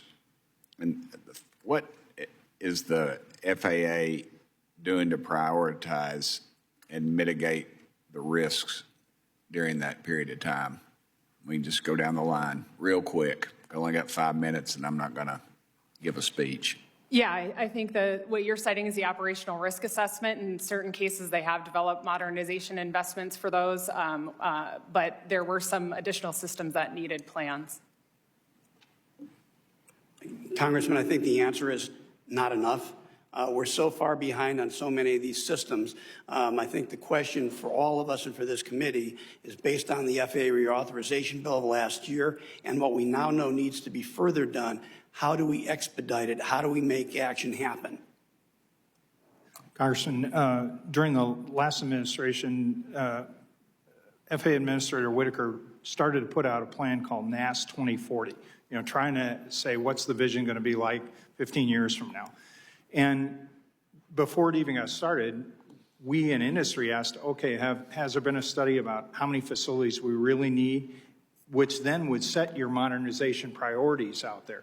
And again, we don't have to do it tomorrow. We would have a logical plan. It just never got going. It just keeps getting stalled. And that's why we hope that with what you told the FAA to do, working with us in industry, we can collectively come up with a plan, present it to you, the Congress, and say, okay, can we get going and execute? Congressman, I'll be brief. Thank you for the question. We remain committed to working with the FAA on these priorities, and I believe we align on most of them. Telecommunications being the number one, NOTAMs being the number two. Both of those can take down the entire national airspace system. Our information display systems that need updated so that way we can have more heads-up time talking to aircraft. And then our radar and surveillance, as you noted earlier, was the Surface Awareness Initiative or higher. Those things are, if we prioritize and focus, we can make some actual progress with this committee. Congressman, thank you for the question. At this point right now, of those systems that we're talking about, the soonest implementation we would see of any of them is 2030, and many of them right now have no investment whatsoever. So we're at the moment still waiting. Thank you, Congressman. 92% of the F&E budget that the FAA gets is spent on the legacy system, the antiquated system from the 1980s and 1990s. Say that again, how much? 92% of their F&E budget is spent on that. 8% is spent on modernization. So given the fact that their procurement process and their acquisition management system is broken, they're not doing a lot to modernize this system at this time. We'll start at this end and go the other way.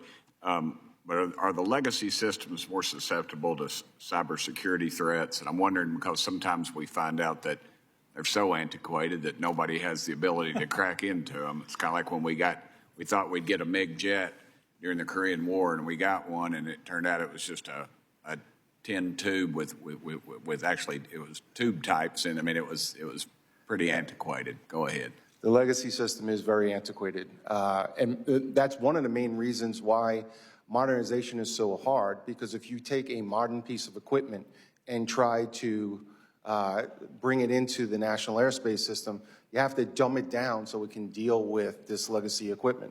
We experienced that when we put the en route modernization project together.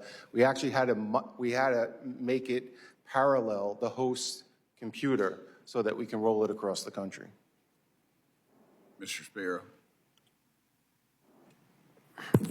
Some of the legacy systems that we're talking about out there right now are dependent, the changes are going to be dependent upon the new fiber, the new Federal Enterprise Network System, FENS, and the implementation of that. That is some of the backbone that Mr. Rinaldi's talking about that has to be interfaced. But many of these legacy systems right now they're operational, but we can't sustain the parts for them anymore, and that's the big problem. Thank you. Thank you, Mr. Chairman. I'm out of time. Appreciate you. Thank you. The gentleman yields back, and I recognize Mr. Carson for 5 minutes for questions. Thank you very much, Chairman. After the horrific mid-air collision at DCA and the tragic loss of 67 lives, including my constituent Asra Hussein, I believe it's past time for us to fix the problem of heavy military helicopter traffic around Washington National, which is one of the busiest runways in the country, we all know. I am relieved that there's a pause right now on military traffic, but I'm also interested in learning if you all agree that changes should be made permanently.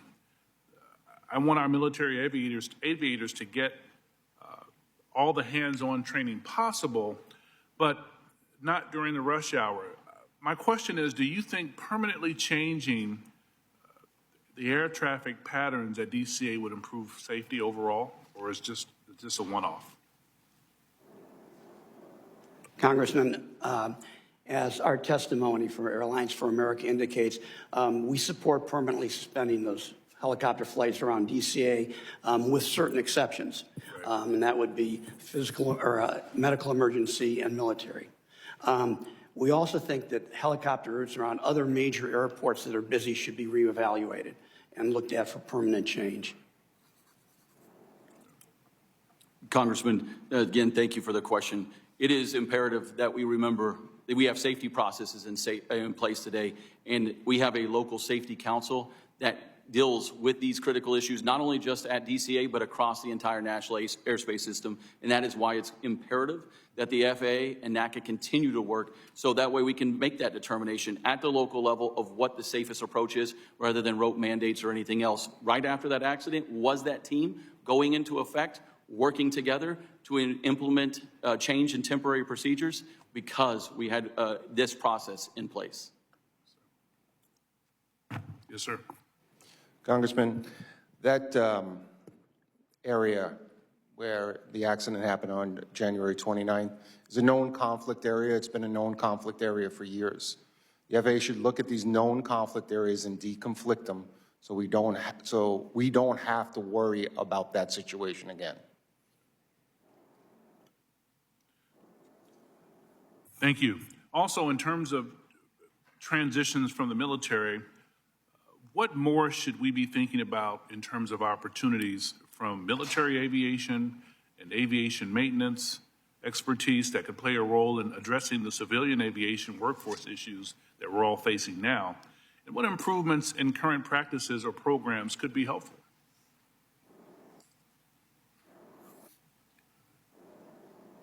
Congressman, I think it's going to be a continued effort of going out, as it has been stated many times over, of the involvement and engagement in not looking at just the short term, but looking at the long term. The true change is going to come from this committee's support of long-term investments in our modernization, in the infrastructure, and the equipment that we use. Anything else will just be a Band-Aid that will not solve the actual issues of today. And Congressman, I would add that what you call for in last year's reauthorization also addresses those workforce issues.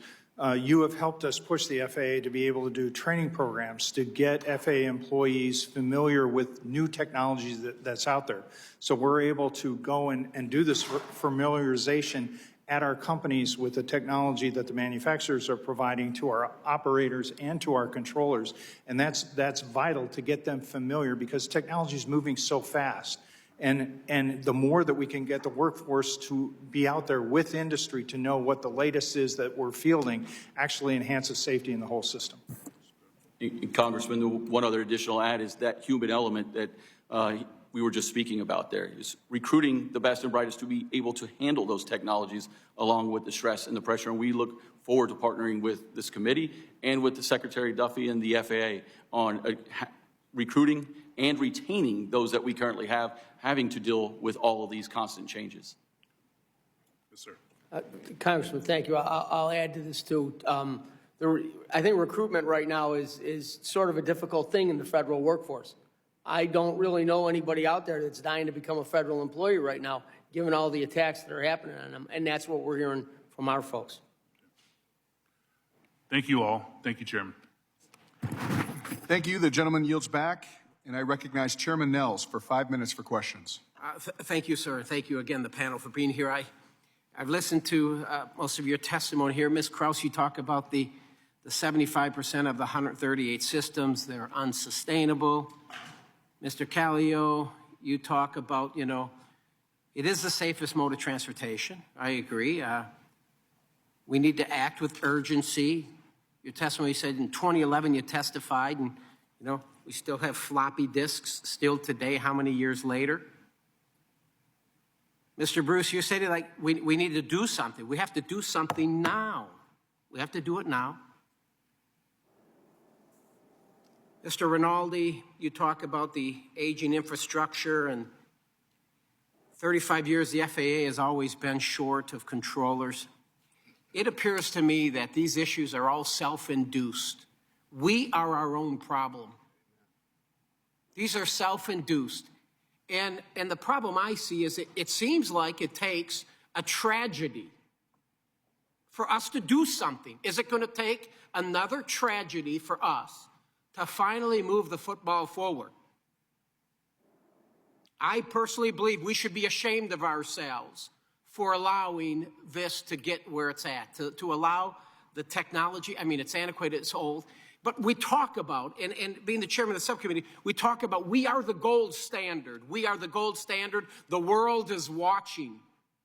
But yet, when you listen to some of the testimony I've heard today, do we want the American people to know that we are aware of the issues and we are going to address it so the next time you take your family on vacation, you can feel safe and secure knowing that you're going to get to your final destination and that your government is finally working for you? because I don't know if I can say that today. We are the gold standard, but it just appears to me we're not acting like it. I think, Mr. Rinaldi, you made it very, very clear. You made it very clear. You said, we are not. Are we the gold standard or are we not?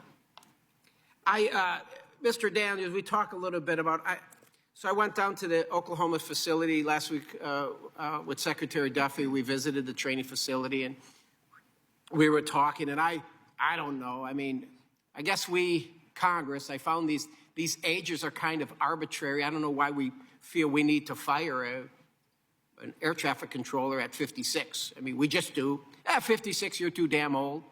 I don't know. I'm too old to be an air traffic controller. Certainly this guy is too. I think he looks pretty healthy, doesn't he? Don't you think he would be a great air traffic controller? Nope, he's too old. Why? Because Congress says you're too old.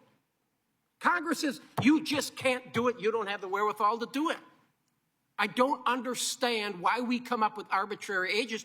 And I think, Mr. Daniels, do you think that 56 years old, is that the number? And should that be changed? I mean, knowing how people are living today and the lifestyles we lead? Chairman, thank you for the question. Yeah. I do believe that the age 56 is the standard of where we should be. It does not solve, in moving or adjusting that, does not solve the immediate staffing crisis. Well, I would like to know how many have requested waivers. And I asked that question the other day. I want to know how many have requested waivers because I believe waivers are available for people. I would like to know how many are ATCs that we have out there, whether they're en route or in the towers, that are over 56 years old. Because me personally, I look at what we do in Congress with airline pilots. Congress, again, in our infinite wisdom, we fire you at 65. We fire you, we say you're just too old. My goodness gracious, it would not be a bad idea. Maybe we should fire members of Congress at 65. Amen. Say you're too old to be here. You can't perform your duties because you just don't have that skill set anymore. I mean, some of these age, I think it's age discrimination in many, many ways, and I don't understand why we have it, but I think if somebody would come up with we just shouldn't be firing people at 56 years old. If they're willing to work and they have the capability to do so, and they've got that experience, I'm going to disagree with you, Mr. Daniels. I think that we would be able to fill the slots. How old were you? So you were in the military and you were in ATC, right? Military? Yes, sir, that is correct. When did you transfer into the civilian sector? When I was 24 years old. 24. So if you were 32, you couldn't have done it. I could have, sir, at that age 32. I could transfer. Well, they're saying there's an age limit at 31 years old. I'm getting bad information then. That if you have military service, sir, you can join up until age 35. So you can join up to the age of 35. You probably didn't even have a house at 35 yet. I'm just saying, I don't know why we have 31-year-old limit as well. So if you want to get it to be an ATC, you got to be under 31 years old, and that's just another number dealing with federal retirement. I think it's ridiculous. With that, I yield back. Thank you. The gentleman yields back, and I recognize Ms. Brownlee for 5 minutes for questions. Thank you, Mr. Chairman. Mr. Chairman, I ask for a unanimous consent to enter the following into the record: a February 14th letter from T&I Democrats to Transportation Secretary Duffy urging the swift implementation of the 2024 FAA Reauthorization Law, a letter from the Airline Pilots Association to this committee, a letter from the Association of Professional Flight Attendants to congressional leadership, a statement from the Association of Uncrewed Vehicle Systems International, and finally a letter from the Association of Flight Attendants, CWA, to this subcommittee. Without objection. Thank you, Mr. Chairman. Mr. Daniels and Mr. Spero, I'd really like to begin my comments by thanking both of you and the over 30,000 FAA employees who you represent, who work hard every single day to keep our airways safe. The American people and all of us who rely on your expertise and professionalism are deeply grateful for all that you do. We understand that these are complex jobs that take many years of training, and I want to be clear that we value your hard work and your dedication to public service. So thank you for that. Ms. Krause, I wanted to ask you from your vantage point, What impacts of the administration's firing of FAA personnel having on air traffic control modernization planning and execution? At this time, we haven't looked at the impacts of those, of the staffing changes. Well, you have weighed in on impacts of lack of staff currently. Yeah, I mean, I think when we've looked at ATC modernization, when it comes to especially some of the legacy systems and aging systems, I mean, one of the big challenges is not just spare parts, but also having those knowledgeable technicians in place to be able to maintain those systems. So that's certainly a challenge. Thank you. Mr. Daniels, can you comment again on the FAA staff firings? What's the morale like amongst your membership? Thank you, Congresswoman. As far as the air traffic controllers go, it is the stress and the pressures ever since the accident and the regular stresses that we go through. Now, the other aviation safety professionals that we represent are absolutely worried about, what they hear of what's called risks or reductions in workforces, as well as the probationary hirings. That does have them not focused on their job at hand and absolutely worried each and every day. And Mr. Spero, can you comment as well on the morale? And thank you for your comments about our workforce. It's greatly appreciated. I certainly can. There are several job series out there. We'll talk about maintenance mechanics for a moment. The sustainment of the current national airspace system depends partly on the physical infrastructure. A lot of these maintenance mechanics are skilled tradespeople that the FAA hires. They're not unskilled people. They bring them in. They bring in a variety of different trades, including electrical expertise. So they're responsible for helping us restore some of these buildings and bringing them back up to the state that they need to be in, and until they can obviously be replaced. Because now many of them aren't there, we don't have the ability to continue on with some of these projects, along with some of the management and program assistants who are responsible for the logistics at some of these airports around the country. So slowly but surely, we're grinding to a halt on many of these projects.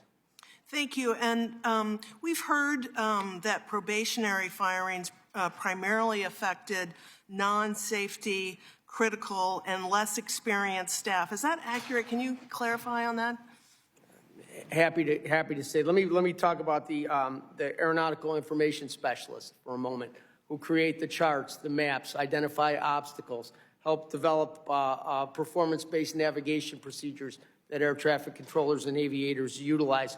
Those folks are very experienced. Many of them are former controllers or pilots or have been working at this for many years as a contractor before the FAA decided to hire them and lured them over, recruited them and said, we really want you to work here. So one day they're a contractor, the next day they're a federal employee doing this work for many years. 19 of them were fired summarily on the 14th of February. I mean, that shows you clearly that these are qualified professionals. Thank you for that. And it looks like my time is up, and I will yield back, Mr. Chairman. Thank you. The gentlelady yields back, and I recognize Mr. Johnson for 5 minutes for questions. I think Mr. Nels and Mr. Callio both said it right. We really do need action, not just political discussion. We have a lot to do. It is worth noting, I think, last year during FAA reauthorization, we did some good things.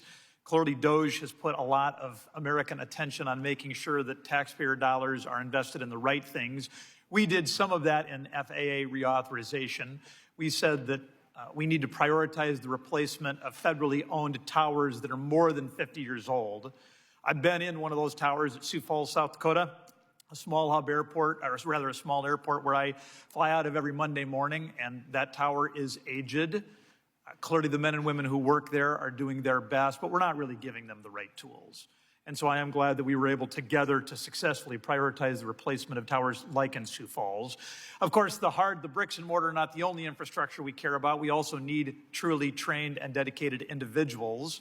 And I am told, Mr. Daniels, that it takes years to get a fully trained and certified air traffic controller. I'm told the main constraint to getting them ready to go is the field training, and that's about 85% of their training time.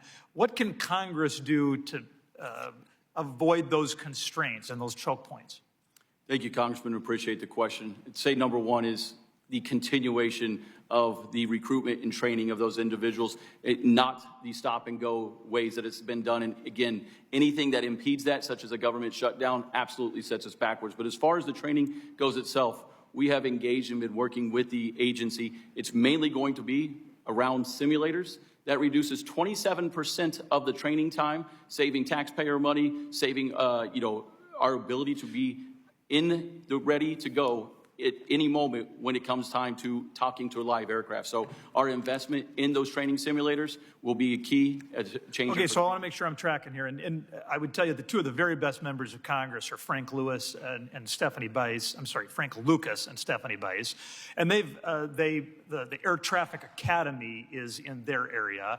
And they've told me that even during the best of times, so not during a government shutdown, we're not doing right by the field training. Now, you're talking about simulators. Do those simulators count for the field training as well? They do. Oh, good. Once you get out of the Oklahoma City Academy, you go through training evaluation milestones. Number one is you show up and start doing book work. Number two is you start doing simulator work. The enhancement of those simulators, and many of them are outdated or just a laptop alone, those are an impediment to our progress. And then the actual talking to live air traffic is next.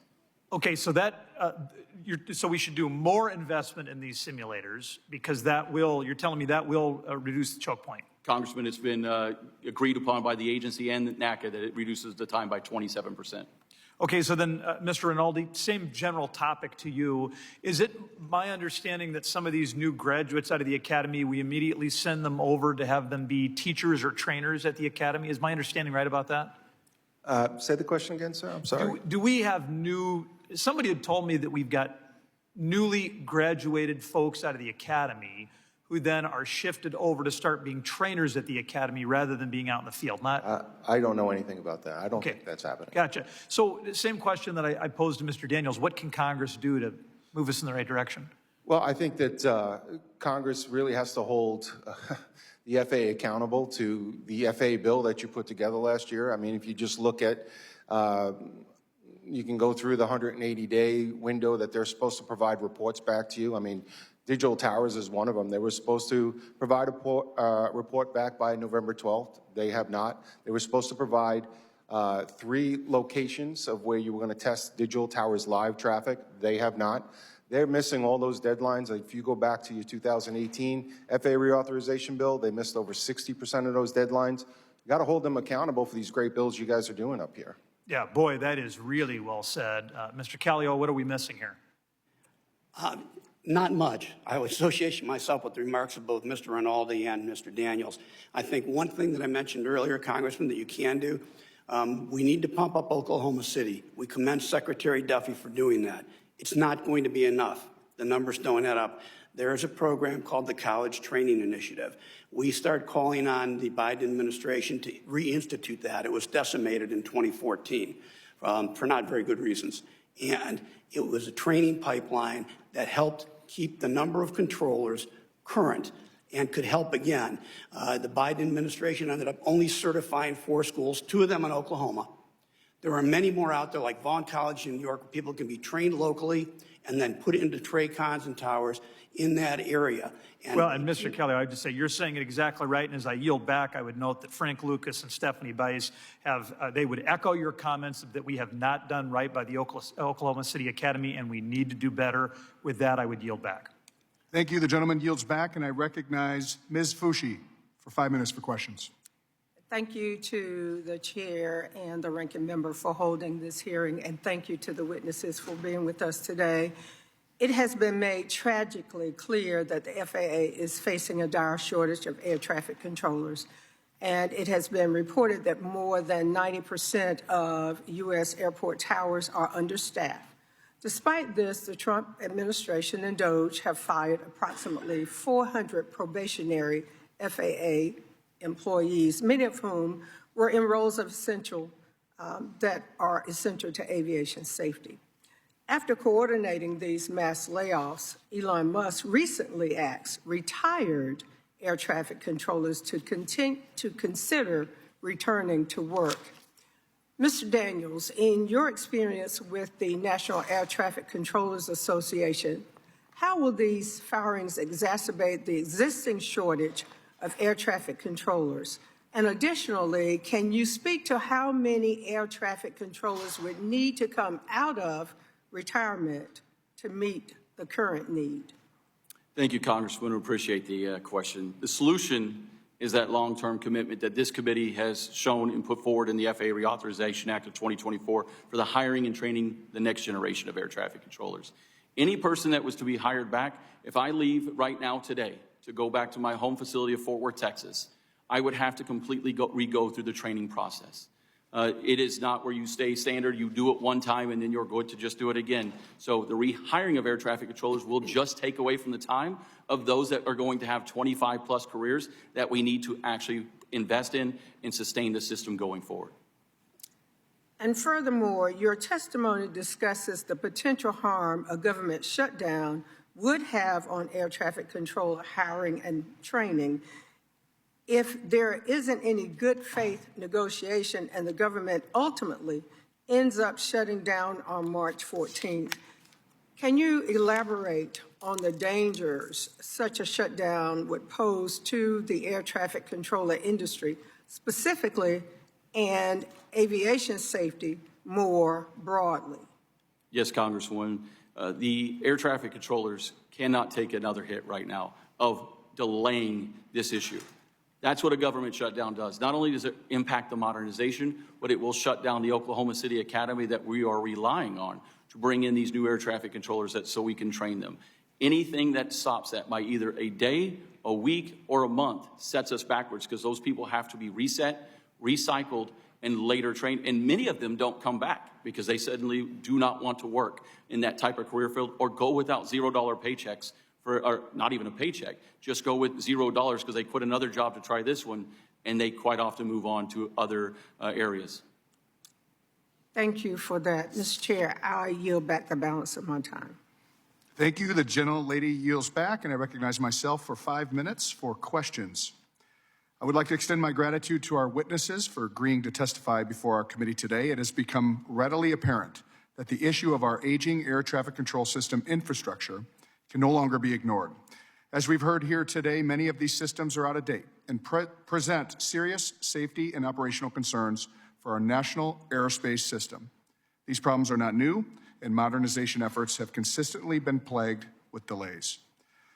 Mr. Callio, in your testimony, you noted that the FAA failed to fully utilize congressionally enacted procurement reforms intended to improve modernization efforts. What can Congress and the federal government do to encourage full utilization of FAA procurement processes? Thank you, Congressman. A lot of it has to do with oversight. You have a great reauthorization bill from last year passed on a huge bipartisan basis. The tools are there. They need to be used. And part of what I was saying earlier is we all get together and we talk about it. We talk that we're at a crisis point. We need to have this galvanize us to figure out how we're going to move forward and actually make it happen. I confess that I've never made that full arc from talking to getting it done because it has to happen on the ground at the FAA. And again, I think that requires oversight. Also, I think there are some immediate things that can be done. Our testimony attached to it is the coalition letter where we provide recommendations. There's A4A's recommendations, short-term, medium-term, and long-term. We need an emergency funding bill. We've let these problems go and linger. And I think Mr. Rinaldi pointed out that 92% of the F&E budget goes to patching these old systems together. We need to face the problem. We are at a crisis, and Congress is the only entity that can really do it, along with the administration, say, we need to make a change now. We're not going to let Office of Management and Budget, we need to figure out, we need to do this as an investment, not only for people, but for our economy. Thank you. Mr. Bunce, you elaborate on how funding that has previously been used for the modernization of existing infrastructure has failed to provide a reliable source of funding to address this aging infrastructure. Could you expand on that? Yes, sir. If you look at the way we are not able to use the trust fund, and we go year, and then we stop, and then go another year, and another year. So we don't have that multi-year procurement or capital funding that any business would do to be able to modernize. So obviously, it's something that we have to work with the appropriators, but in our conversations, and I think all of us with conversation with the appropriators, they're also very willing to work with this committee to be able to say, okay, is there a different way to use it? And, you know, we do have that example of the Harbor Maintenance Fund, but there are other mechanisms out there. If we pay into the Airport and Airways Trust Fund, but we are not able to use it to be able to modernize the way we should. So if we get that emergency infusion of funding and then couple that with being able to use the trust fund wisely, we can make some real change. Thank you. And then finally, for Mr. Daniels, what do you view as the primary cause of low staffing levels in air traffic control towers? And what can the FAA do to address this for short-term and long-term? Thank you, Chairman, for the question. There's a few different points they got to hit here. One is the funding that we were just talking about has to continue because that funding also continues for the actual hiring of air traffic controllers and ensuring that they have the support tools and resources. Number two is we agree with Secretary Duffy on that we must recruit the best and the brightest. That's going to be partnering and sitting down and engaging in a negotiation with this agency on everything from pay, benefits, and the stressors and pressures of the system as well. And then lastly, it's going to make sure that we invest in Oklahoma City to continue not only the maximum throughput, but increase that throughput at the actual training facility itself. All right, thank you. And with that, I yield back. I'd like to recognize Ms. Poe for 5 minutes for questions. Thank you, Mr. Chairman, and thank you to our ranking member for holding this hearing at a very critical time for aviation safety in America. The airspace around the New York City metro area, which includes my district, is the most crowded and complex in the entire country. Yet, despite this, the New York Regional Air Traffic Facility has not been spared from air traffic controller safety staffing problems. This is a major safety concern with serious consequences. We saw those consequences early last year when there was a near collision at Kennedy Airport. Within our congested airspace, we can also find a constant stream of helicopter traffic, many of which are non-essential air tours. I am anxious to work with the committee to identify ways to improve safety and restore confidence to the flying public. There are a few areas more important for us to focus on. We are in desperate need of air traffic controllers in this country. In recent years, we have barely hired more controllers than we have actually lost. Mr. Daniels, why does it take so long for someone to become fully certified as an air traffic controller? How can we improve the pipeline of future air traffic controllers to meet our growing needs? This is something that we really need to address, and we need to find ways to do it, and need to do it now. What say you? Yeah, Congresswoman, thank you for the opportunity to clarify what many people don't know. We're 3,600 certified professional controllers short today. You cannot hire 3,600 people to go in and start working in a facility. It takes years of training. It takes you roughly between 2 to 3 years from the time you're hired, and that's just passing the initial qualifications. We go through multiple training evaluation milestones. We go to an Oklahoma City Academy. If you don't meet the standard, you're removed as an air traffic controller. You then get assigned to a facility. Maybe in your hometown, it could be completely across the country. You then go and start with simulation training and book work. If you don't meet the standard, you're removed as an air traffic controller. You then begin talking to aircraft. And if you don't meet the standard, you're removed from being an air traffic controller. We do this to ensure that when it's critical, it's needed the most, that your life is in our hands, that you have all the training and expertise to rely on, and you do not have to worry what evaluation that we've gone to. You know we meet the high standard that we demand and that we ensure everyone that we work with meets. Thank you. Thank you for your response. But, you know, we are living at a time when there is so much stress going on all around the country. And this is certainly true for our air traffic control employees.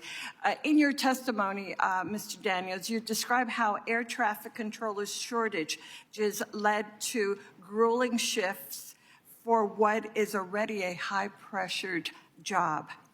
What is the impact of shortage on the workforce mental health? And what can Congress do to help? We really need to address this at a time that is so pivotal in our country. Congresswoman, we appreciate it. We look forward to engaging. The stresses and pressures of this job that normally exist are incredible. That is the reason that we have to continue recruiting the best and the brightest, that we have to continue incentivizing not only those to come into this career field, but to remain in this career field, because we're working 6-day work weeks, 60 hours in that week. Any person that goes out and lives a regular life that only has 4 days off in a month knows that they're going to at some point either break, want to walk away from, and yes, we have a medical system that does not meet the standards of today, as in getting help that each and every person needs. It is archaic. It needs to be reviewed. There are ARC recommendations that we look forward to working with the agency on to implement and bring our controllers' standards up to, for us to address our mental health issues while going through all of this. Thank you so very much. I look forward to working with you on that as well. Thank you, Mr. Chairman. I yield back. Thank you. The gentlelady yields back, and I recognize Mr. Begich for 5 minutes for questions. Thank you. Question from Mr. Rinaldi.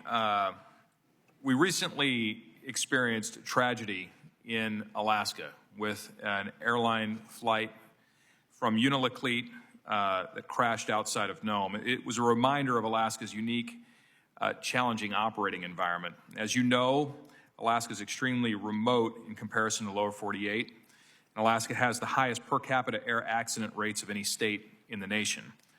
What changes in process or technology do you believe would improve aviation safety in remote regions of the nation like Alaska?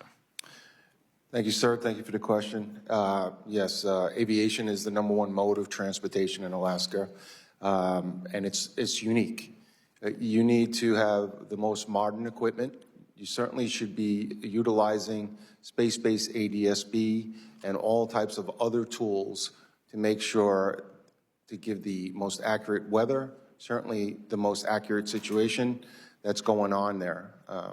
Our hearts go out to the families and the people that were lost in that crash, but it happens a lot up there, and we need to enhance the safety of the system and really focus on it.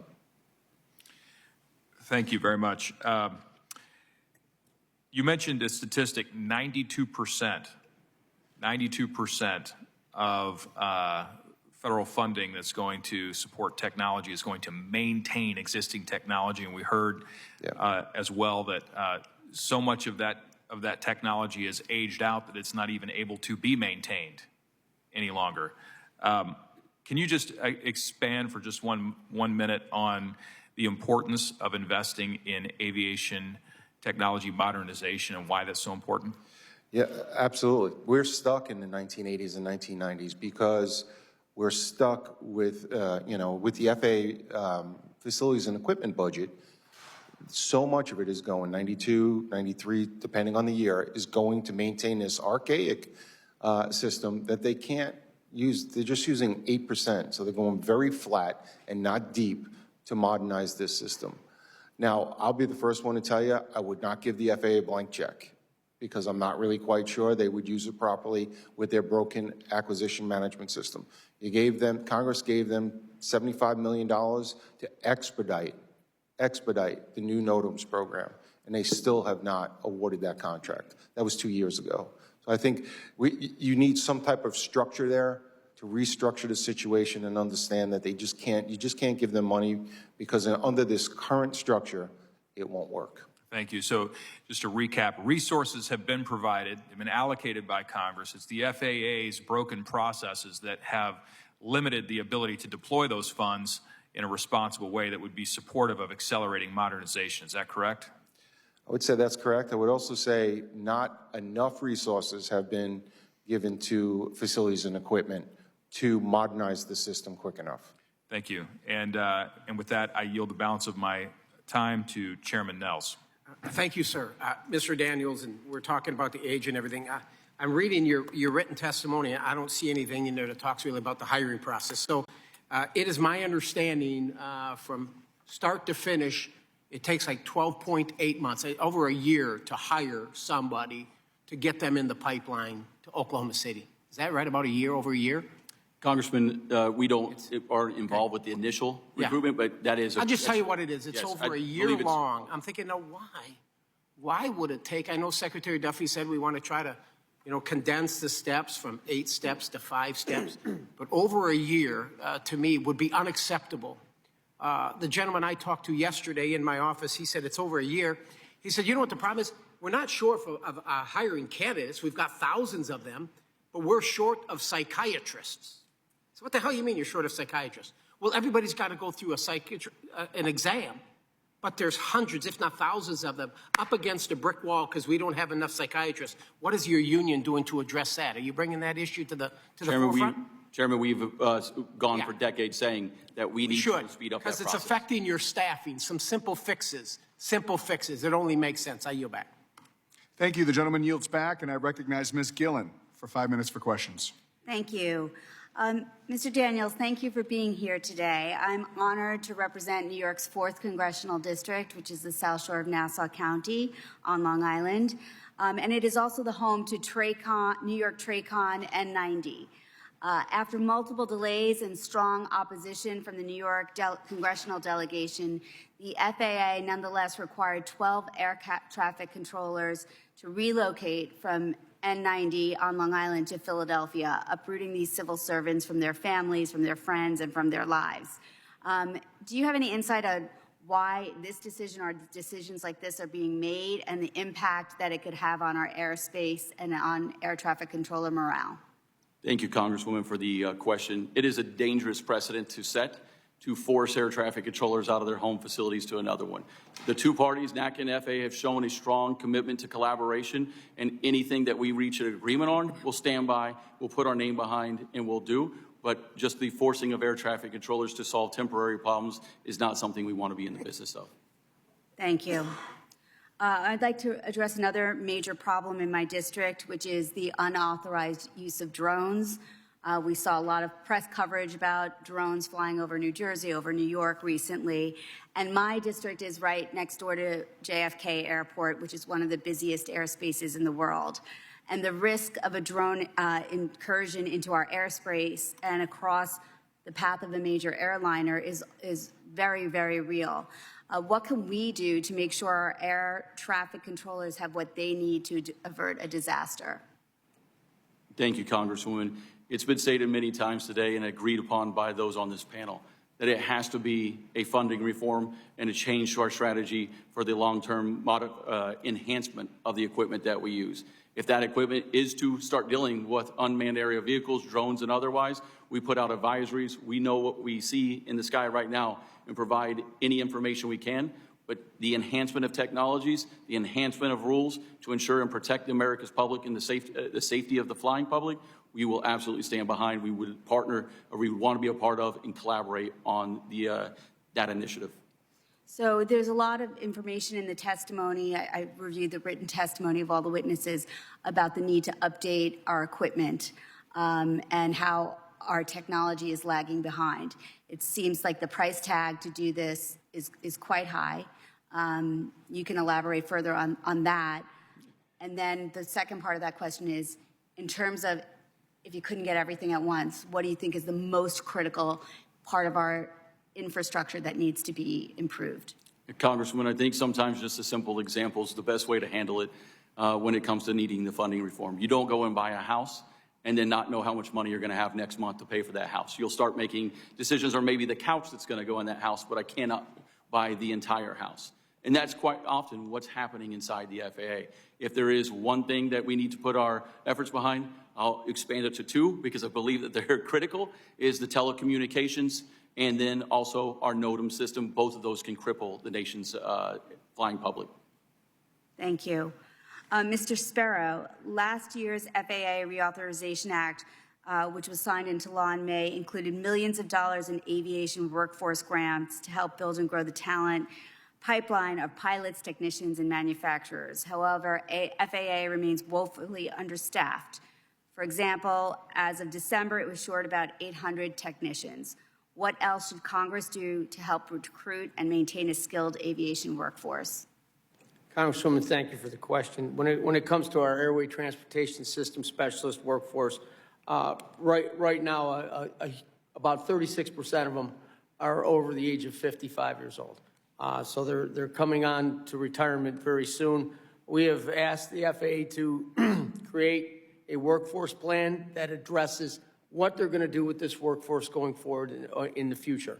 That is supposedly in the works. I've seen some drafts of it, but as far as I know, they've not provided that to Congress as of yet. I will say that this workforce, if properly staffed and resourced, can be a participant in upgrading the national airspace system.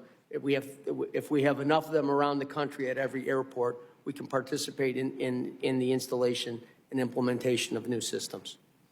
Thank you, sir. Mr. Daniels, Transportation Secretary Sean Duffy announced last week that he intends to supercharge air traffic controller hiring at the FAA, including by raising starting salaries and streamlining the hiring process. What impact will this announcement have, and what should the administration be doing to fill the workforce shortage? We look forward to working with Secretary Duffy on our current workforce and recruiting those in. We need to engage in talking about the pay and benefits associated with this job because of the stresses and pressures and what we're under. We need to retain the air traffic controllers that we have today. Thank you. I yield back. Gentlelady yields. I ask unanimous consent to enter into the record the white paper from more than 30 aviation stakeholders outlining several priorities on air traffic control infrastructure and staffing sent on February 9, 2025.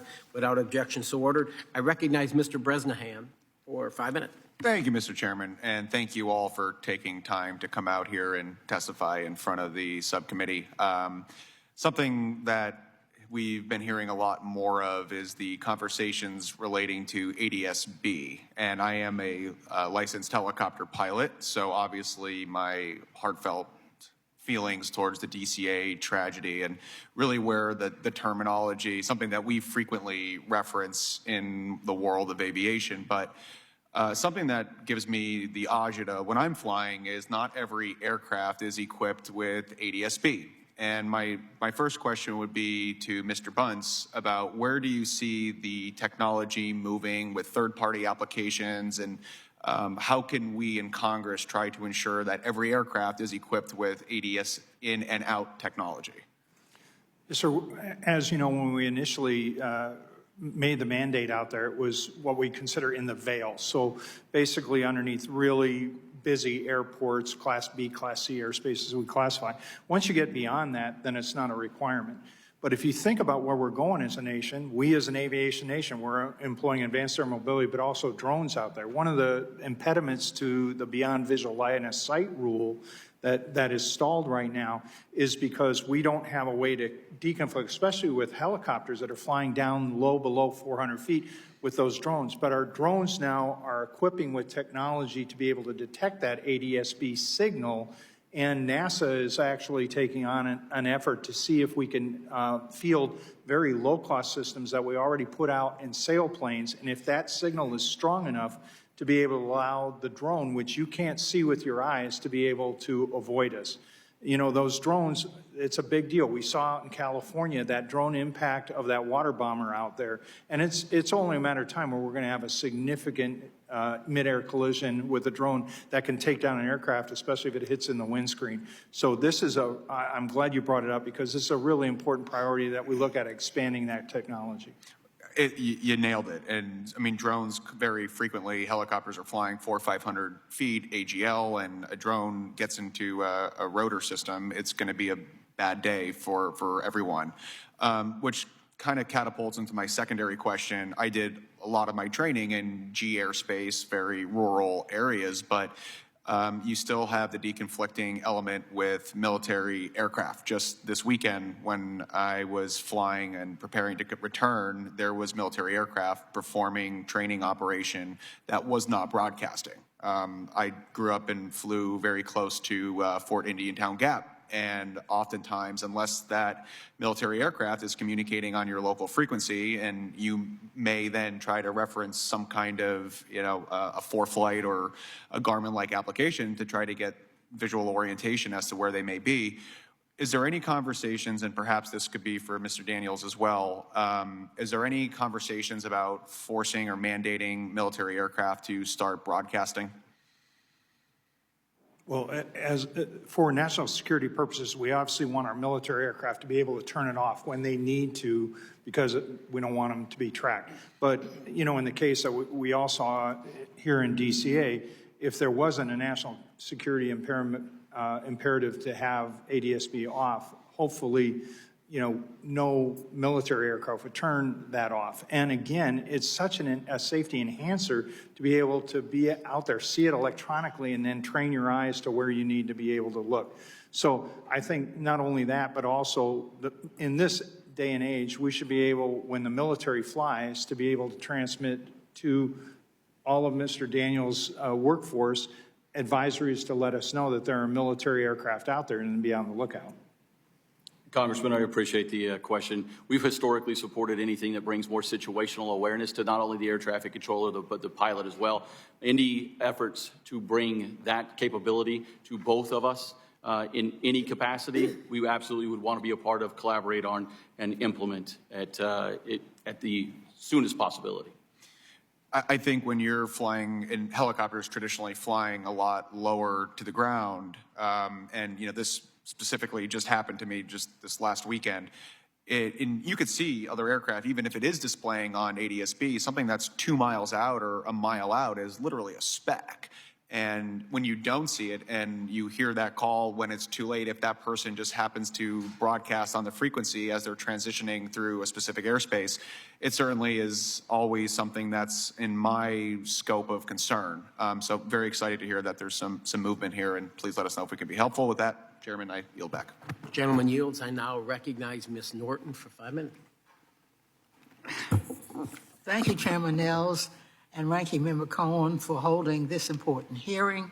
In addition to the tragic collision near DCA in my district earlier this year, there have been several recent misses at and near airports around the country.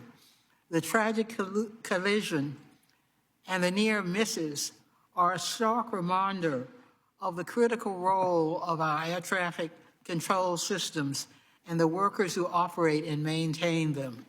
The National Capital Region has the most restricted airspace in the nation, but the airspace near DCA is among the most congested. Mr. Callio, I agree with your safety recommendations to require all aircraft near airports to use ADS-B transponders. In 2023, I wrote to the Department of Defense inquiring about its use of ADS-B transponders in the National Capital Region. DOD said, and here I'm quoting, due to the sensitive nature of their missions supporting the movement of very important persons in and around DCR, the Army Aviation Brigade at Fort Belvoir, WAW, and Marine Helicopter Squadron 1 execute 100% of their missions with ADS-B off, end quote. Following the collision at DCA, I received reports from DOD. I received reports that DOD was asserting that ADS-B responders are enabled on DOD helicopter flights in the National Capital Region. So I sent another letter asking DOD to clarify its policy and practice on the use of ADSB responders. I have yet to receive a response. Mr. Callio, to protect aviation safety, should DOD require helicopter flights near DCA to use ADSB? Congresswoman, we are on the record as supporting the permanent suspension of helicopter traffic unless it's an emergency, military, or medical around DCA. In terms of ADSB, I don't think that our testimony addressed that, and I would leave that to one of our experts on the panel here. Thank you. Mr. Spero, the Trump administration has recently fired hundreds of employees at the FAA at a time when our aviation safety workforce is critically understaffed. What actions can Congress take to protect and increase the aviation safety workforce at the FAA? Congressman, thank you for the question. Well, to begin with, I think Congress has already taken those actions. They've given the FAA the ability to make their own staffing decisions. Under Title 49, 40122, they exempted FAA from the provisions of Title 5, effectively to give them the ability to make staffing decisions on their own. What happened over at FAA about 2 weeks ago was that they were told summarily get rid of some probationary employees to cut the federal workforce. So despite what Congress has already done, the FAA now was put in a position that they were required by the administration to cut these employees. Thank you, Mr. Spero, and I yield back. Gentlelady yields. I now recognize Mr. Shreve for 5 minutes. Thank you, Mr. Chairman. I appreciate the testimony of our witnesses today, and just wanted to take a moment again to acknowledge the loss of so many of our citizens going into DCA last month. I represent Indiana 6th District. That includes the IND airport. We've got FedEx's second largest air hub operation in the district. And two air traffic control related questions that are germane to the district that I represent. We are nearing the end of a massive rebuild of the freight dedicated runway for Federal Express out at IND. It's 5L. When you take one of the two main runways out of operation at a facility like that, how does our current air traffic control system hold up to the stressors of taking that much capacity online for a couple of years? I don't know if this question is best directed to maybe Mr. Rinaldi or Mr. Daniels. Congressman, I appreciate the question. I'll start out with there is modernization across a multitude of airports, but anytime that you take a part of our pavement, equipment, or a runway itself, it strains capacity. We begin putting in either different restrictions if they're necessary. We start lowering what we call the airport rate, where they may be able to land 64 aircraft in an hour. We may now have to do 32. Those are the different ways that we begin handling it, and then we put in traffic management initiatives across the country to ensure the safe and orderly flow of traffic to that sector. Sometimes it works, sometimes it doesn't, and then we recalibrate, reevaluate, and work from there. That would be the way in which the system responds to in this case, years-long challenge in capacity at a facility like IND. Indianapolis, the Metro, hosts several sort of major events, including the largest single-day sporting event in the country with the May running of the Indy 500 or the NCAA tournament play. How does the system respond to a very significant influx of general aviation traffic into a region such as Indianapolis, like around the Indy 500 each time? Thank you, Congressman. We quite often put in some level of a work group in advance of a major, sporting event or any major event across this country. We bring in all the stakeholders to that event, ensure that there is either some way or what we call a slot program associated with it, so that way, again, we can control the amount of airplanes landing or arriving at one time. And then we also put in any temporary flight restrictions in an area necessary to handle that. And now when it's not known, that's what makes it even more difficult, because if there's a great fly-in of general aviation that was not pre-coordinated with us, controllers take on that stress and that pressure day in and day out to try and ensure that every aircraft can get to the destination that they're looking for. Is there a program that exists nationally to deal with those very short-term spikes that other host cities or regions would have the opportunity to contend with, as Indianapolis does from time to time? Congressman, that's correct. We quite often share the good practices between the different facilities, from the Super Bowl to the Final Four to an Indianapolis 500. We use the same principles at multiple airports. The constraints are the cities and the traffic around them. It's going to be much different in DFW, obviously, than it is in New Orleans, Louisiana. Yeah, very helpful. I appreciate that, Mr. Chairman. I yield back. Gentleman yields. I now recognize Ms. Titus. 5 minutes. Thank you, Mr. Chairman. I'm like everyone here. Our sympathy goes out to those who were lost in that recent accident. I represent a busy airport area, just like Washington, D.C., and southern Nevada and Las Vegas. And the skies are very crowded there. As you know, we've got commercial airlines, we've got freight airlines, you've got general aviation. We're bringing people to Super Bowls and the Sphere and all of that. Got the helicopters that tour up and down the Strip and go out to the Grand Canyon, and add to that Nellis Air Force Base. You've got all of that. And you've got drones now being used from everything from wedding pictures to delivering drinks by the pool. I mean, it's a crowded airspace. And that's why this has always been an issue for me, having enough air traffic controllers so that it will be safe. And that's why I worked real hard in the FAA Reauthorization Bill to address this from several different angles. I wonder, Mr. Daniels, will you talk a little bit about this? We hear the difference between the finance-driven staffing model and then the collaborative resource working group staffing model. Can you just lay out for us what's the difference, where we are now, which way we need to go, and what those recommendations are? Congressman, first, I want to start by saying, A, thank you for the question. B, we will truly appreciate the support you've always had for the air traffic controllers. So I would happen to be on the team that was part of NACA, the ATO, FAA, and MITRE.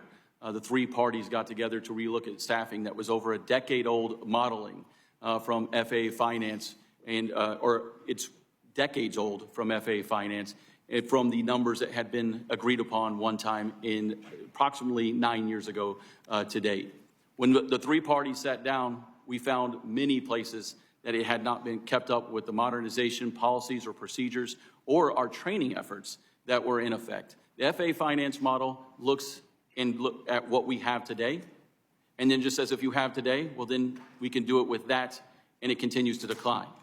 The way that we looked at it as the three parties was how was the staffing needed in the prospective look of what a facility actually needs to run at full capacity, not what they did in the past, because it puts constraints on us, but what do they need now and in the future? That resulted in us agreeing that it needs 14,633 air traffic controllers today. That's 3,600 fully certified air traffic controllers that we made short today that we've talked about on this committee that take 2 to 3 years to train. It's going to be that long-term investment and in not only the training and hiring of them, but also then the incentivizing of the ones that we have today to stay. Well, whatever plan you use is going to take money. It's got to be sustained money. You got to know it's coming so you can continue this training and recruit these people to be air traffic controllers. I sent a letter this morning to leadership asking that when we consider the budget that we look at full funding for the needs. Would you just address that a little bit, as what that funding is and how much we need it and what will be the consequences if you don't get it? Absolutely, and thank you, Congresswoman.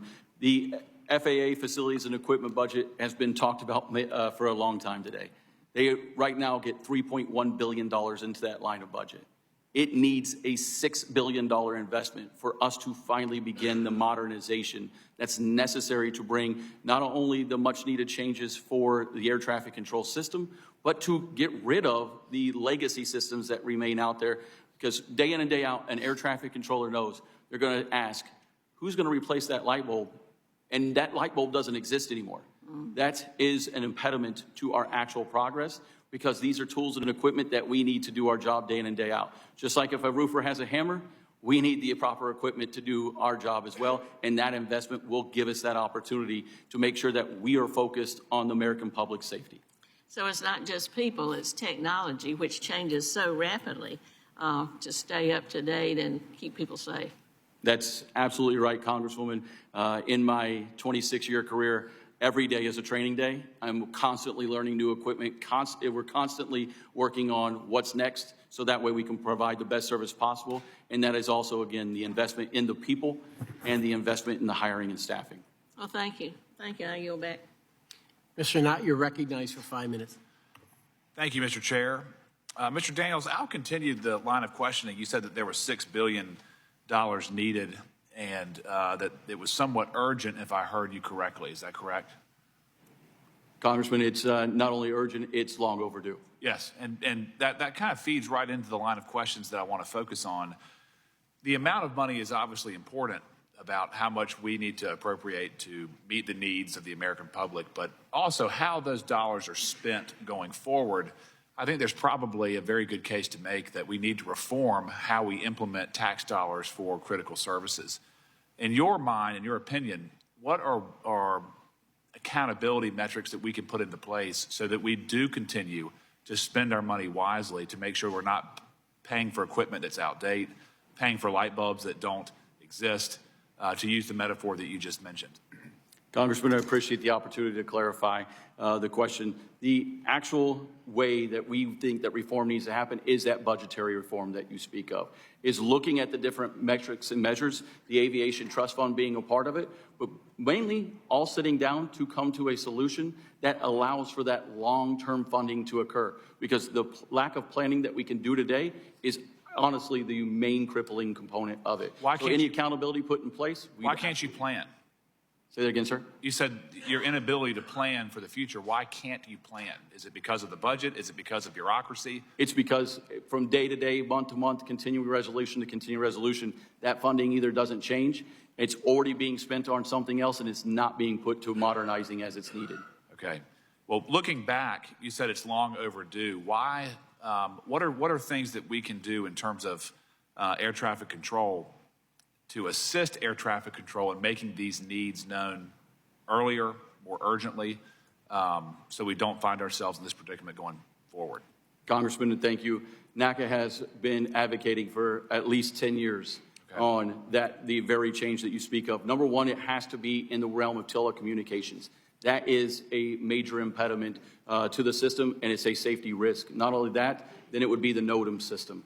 The NOTAM system that provides information to pilots across the country, that would need to be invested in, corrected, and fixed, because, again, it takes down the entire system when it's not up to date. And then get into the controller needs. That's going to be an information display system. Right now, an iPad has 10 times the amount of information than a controller does at our fingertips when we're controlling airplanes. It's antiquated. We're clicking on buttons and quite often not even being able to use it. And then the last one's going to be the investment in our surveillance or our radar, so we have surface awareness and we can be out looking out the windows or the planes instead of spending time looking for information. Is there a way, in your opinion, sir, to decentralize the bureaucratic mechanism that currently seems to exist? It seems like the air traffic controllers is very centralized, from the training to the equipment requests to procurement requests, whatever it may be. Is there a way to decentralize so that there is more efficiencies within the system? Sir, I don't know exactly what that answer would be, but I know that being a part of it and ensuring that those monies are going towards the accurate or the actual issues will be key to all of it. And NACA's involvement is that so that a piece of equipment isn't rolled out and then we find out what it is and how it doesn't actually work for us. That continues to be the broken model that exists today. Yep. If somebody buys something, we look at it and say, we can't use that, and then we can start the process all over again. So anything that's an effort to fix that, we absolutely support. And then my last question, sir, how is air traffic controlling doing with recruiting new members, seeking careers in that field, training them, and then dispersing them to into that career? Congressman, we agree wholeheartedly with Secretary Duffy that this is the time to recruit the best and brightest, to invest in the people.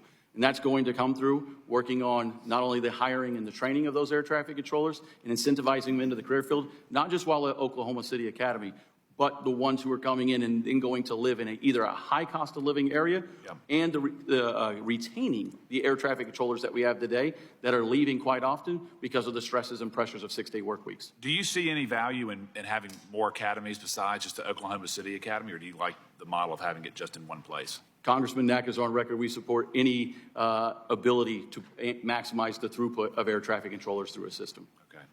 Mr. Chairman, I yield back. Thank you, sir. Gentleman yields. Mr. Carbajal, you're recognized. Thank you, Mr. Chairman. First, I too want to offer my condolences for those that were lost in the recent American Airlines tragedy. It was a sad day for our country and for the citizens that we lost. Mr. Bunce, currently we are nearing another government funding deadline. Can you discuss how past government lapses impacted the FAA's ability to provide continued certainty for safety and ongoing modernization of the system? Yes, sir. Over time, we've all participated in this, and each time that we get ready to go into a potential shutdown, all of a sudden the FAA starts to prepare for that. So in my world, certification starts to stop. Communications, it really breaks down because the FAA starts to focus on that. And then if we do go into a shutdown, we've talked about all that happens within the system. We require controllers and others to be still on watch, doing their job, but we don't pay them. So that affects morale. But then after a shutdown's done, then all of a sudden we have the reconstitution time. So it's not just the period of shutdown. It extends far beyond that. And many of us have been up on the Hill many times talking to members on both sides of the aisle, and it just seems like especially our controllers are the pawn in the middle of a shutdown that both sides want to be able to use and say, see the pain. And we just all look at this and go, can we just stop this and exempt this agency that is all about safety from all of this perturbations that happens during shutdowns? Thank you. Mr. Daniels, in a similar vein, I want to hear from you about the impact of a potential government shutdown on air traffic controllers. I understand that air traffic controllers already work long hours and have tremendous responsibility in managing our nation's airspace. How will a government shutdown impact training and retention? And what are the long-term implications for air traffic controllers if there is a prolonged shutdown? Congressman, thank you for the ability to address the question. This is going to exacerbate the crisis. There is no doubt about it. A government shutdown cuts off and severs the artery to the actual fix, which is the hiring of air traffic controllers and then placing them in for training. The Oklahoma City Academy shuts down during a government shutdown. Controllers then that are currently controlling don't get paid. And then all of our support and resources that help us on a daily basis, everything from creating a chart to making sure we have the latest information, they are sent home. So it is just us keying a headset, talking to the aircraft, and there's no modernization, there is no new trainees coming in, and just a day shutdown puts us months behind. A 35-day shutdown put us 500 trainees behind, which was 25% of the new controllers coming into, or the new trainees coming into the system last year. Thank you. Mr. Daniels, many Americans have been reminded of the critical importance of air traffic controllers in maintaining safety within our national airspace. Can you discuss the type of training that individuals go through to qualify for a job as an air traffic controller?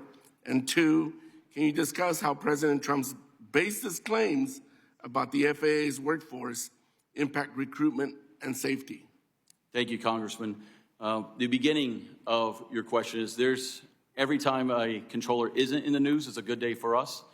We continuously are the people behind the curtain that no one knows about.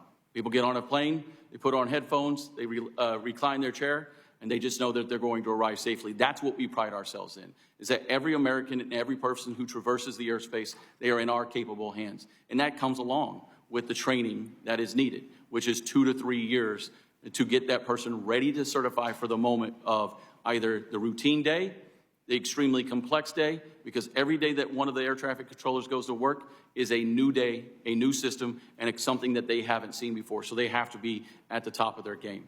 Now, for the recruitment of air traffic controllers, again, we look forward to working with Congress and Secretary Duffy on the recruitment of the best and brightest. We have to sit down and talk about the pay and benefits associated with it if we're going to be bringing new persons into this field. And we stand by, ready to engage at any moment to do just that. Did DEI have anything to do with the recent accident? Our air traffic controllers are highly skilled, highly trained, and go through 2 to 3 years. It's regardless of race or gender who is able to make it through this career field. There are multiple job jeopardy points or training evaluation milestones through the academy, through simulation training, and then through talking to the aircraft themselves that they can be removed from if they don't meet the standards. Thank you very much, Mr. Chair. I'm out of time. I yield back. Gentleman yields. I now recognize Mr. Van Drew. Thank you, Chairman. So on a lighter note, because you always have to have a lighter note, right? Everybody's got a smile once in a while. The chairman mentioned that some of the recruiting difficulties we've had when you met with some folks was because of the psychiatric testing and a shortage of psychiatrists. I just got to tell you, I think it's real good that to be a member of Congress, you don't have to go through that psychiatric testing. All right? What do you think, Chairman? Right? We've been here a few years. I just wanted to acknowledge that the FAA really has been doing a good job, and it's an incredible job addressing the recent events, the tragic events that we've all gone through. And it's an invaluable asset to this nation. I've said it before. I'll say it again. I'm always happy to support them. And as you know, I have the FAA Tech Center in my district in the state of New Jersey. Good people do a good job. I'm proud of them. I'm proud of what they represent, proud of the work that they do. And you knew, and you've touched on this already, so I'm not going to go into detail. We have 1,020 fewer certified professional controllers than in 2012, 9% decrease in the number, and yet we have an increase in the responsibilities, the work, and the volume that's there. It's a lengthy training process. We talked about that. The bottom line is we got to do better, and I think Secretary Duffy really knows that. I think it's abundantly clear, and I'm hoping in a bipartisan way on both sides of the aisle that when it comes to this, regardless of some nuances and differences in opinion on some things, that we've got to do better. And I brought this up to Mr. Spero last time you were here. I don't know if you remember, but Atlantic City International Airport, and of course, I've toured the FAA numerous times. The 177th Fighter Wing is right next door. And of course, the air traffic controllers that went up in the tower, interesting, they were still using floppy disks. I know that they're changing that this year, is my understanding. Hopefully they've changed it already. But just so people understand that aren't involved in this industry, this business, or in Congress, they were using this to update their IDS-4 systems as a technology from 1994, not 2004, not 2012, 1994. And again, if it wasn't sad, it would be humorous. They had a difficult time obtaining these discs, so they would go to places like Sam's Warehouse and other such retail stores to actually get, what they needed. That's not how we become the best, the brightest, the sharpest, the fastest. That's not how America's number one. So thank goodness they're changing that. Mr. Spero, can you give us any update on what's going on there at AC quickly? Thank you, Congressman. Yes, I do remember our interaction last time on this topic. So the EIDS system is currently in process. We've got some folks working with them on it. I do want to tell you that there's a question of whether or not right now the FAA is going to terminate our participation in this program and some others. So we bring a lot of technical expertise that's necessary for a smooth and swift implementation on this system. So there's about 400 of them to roll out, and the FAA is saying it's going to take them till about 2030 to make that happen. We don't think that, I mean, honestly, and I said before, and I said to you last time I was here, if our workforce was properly staffed and properly resourced, we would be able to participate in the implementation of this system, but we're not. We don't have enough of us out there to do this. But honestly, from the technical perspective of an installation, it is not one of the more complicated things to accomplish. It can be done in a Hopefully week or so. Secretary Duffy will help with this because we really got to get moving. I agree with you. It's important. I'm going to ask a question. Any one of you are free to answer. It's going to be a little different. Anybody has the guts to answer it. So last year, we all remember drones. I'm not talking about we're behind in the technology and all the technical issues. A lot of people saw them.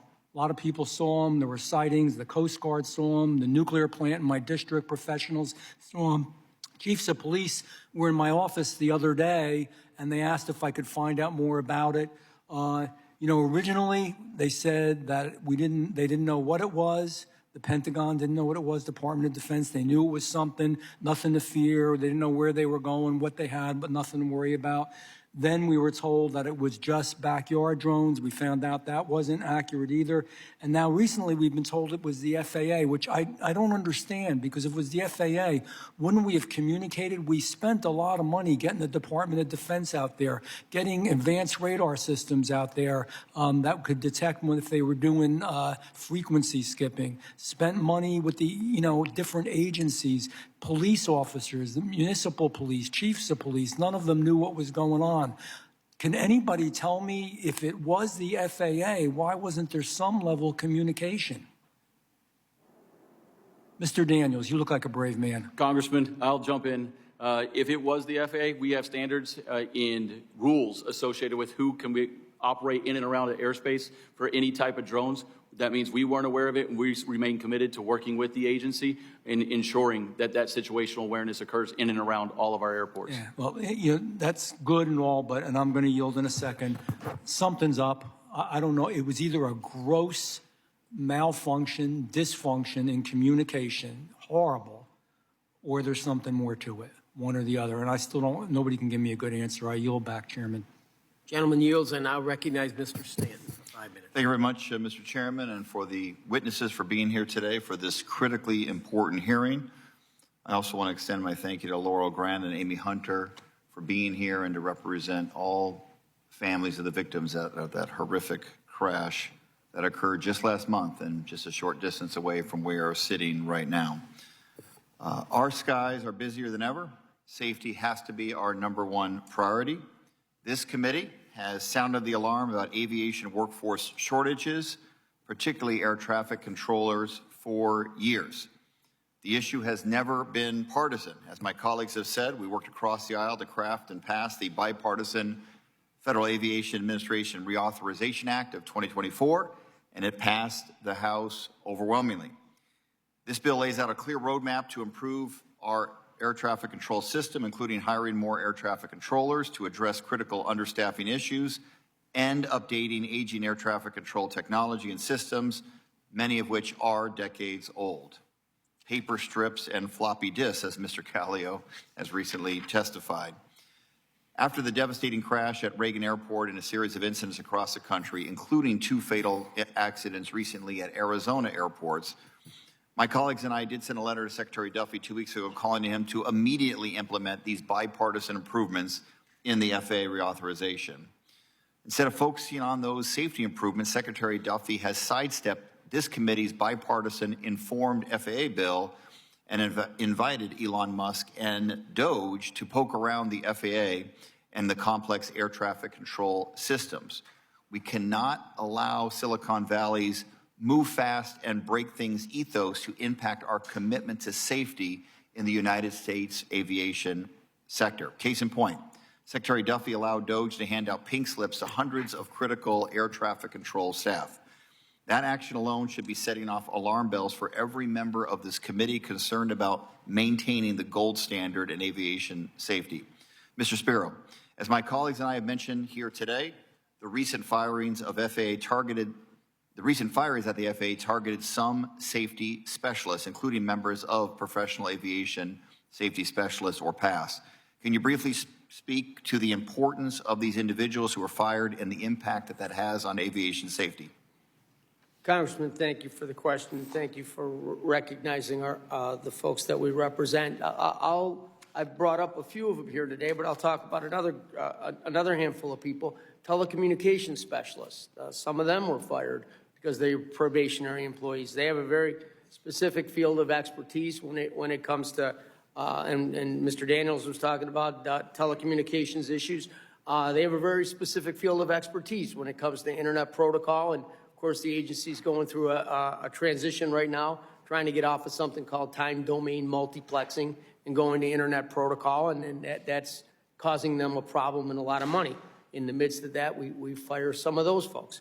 And when we talk about the management and program assistance, it seems like that's a very bureaucratic job. It's not. It supports our technician workforce, our airway transportation system specialists, so they can accomplish the work that they do every day. Logistics, making sure that contractors are there on time, and a variety of other tasks that they don't have to spend time away from doing.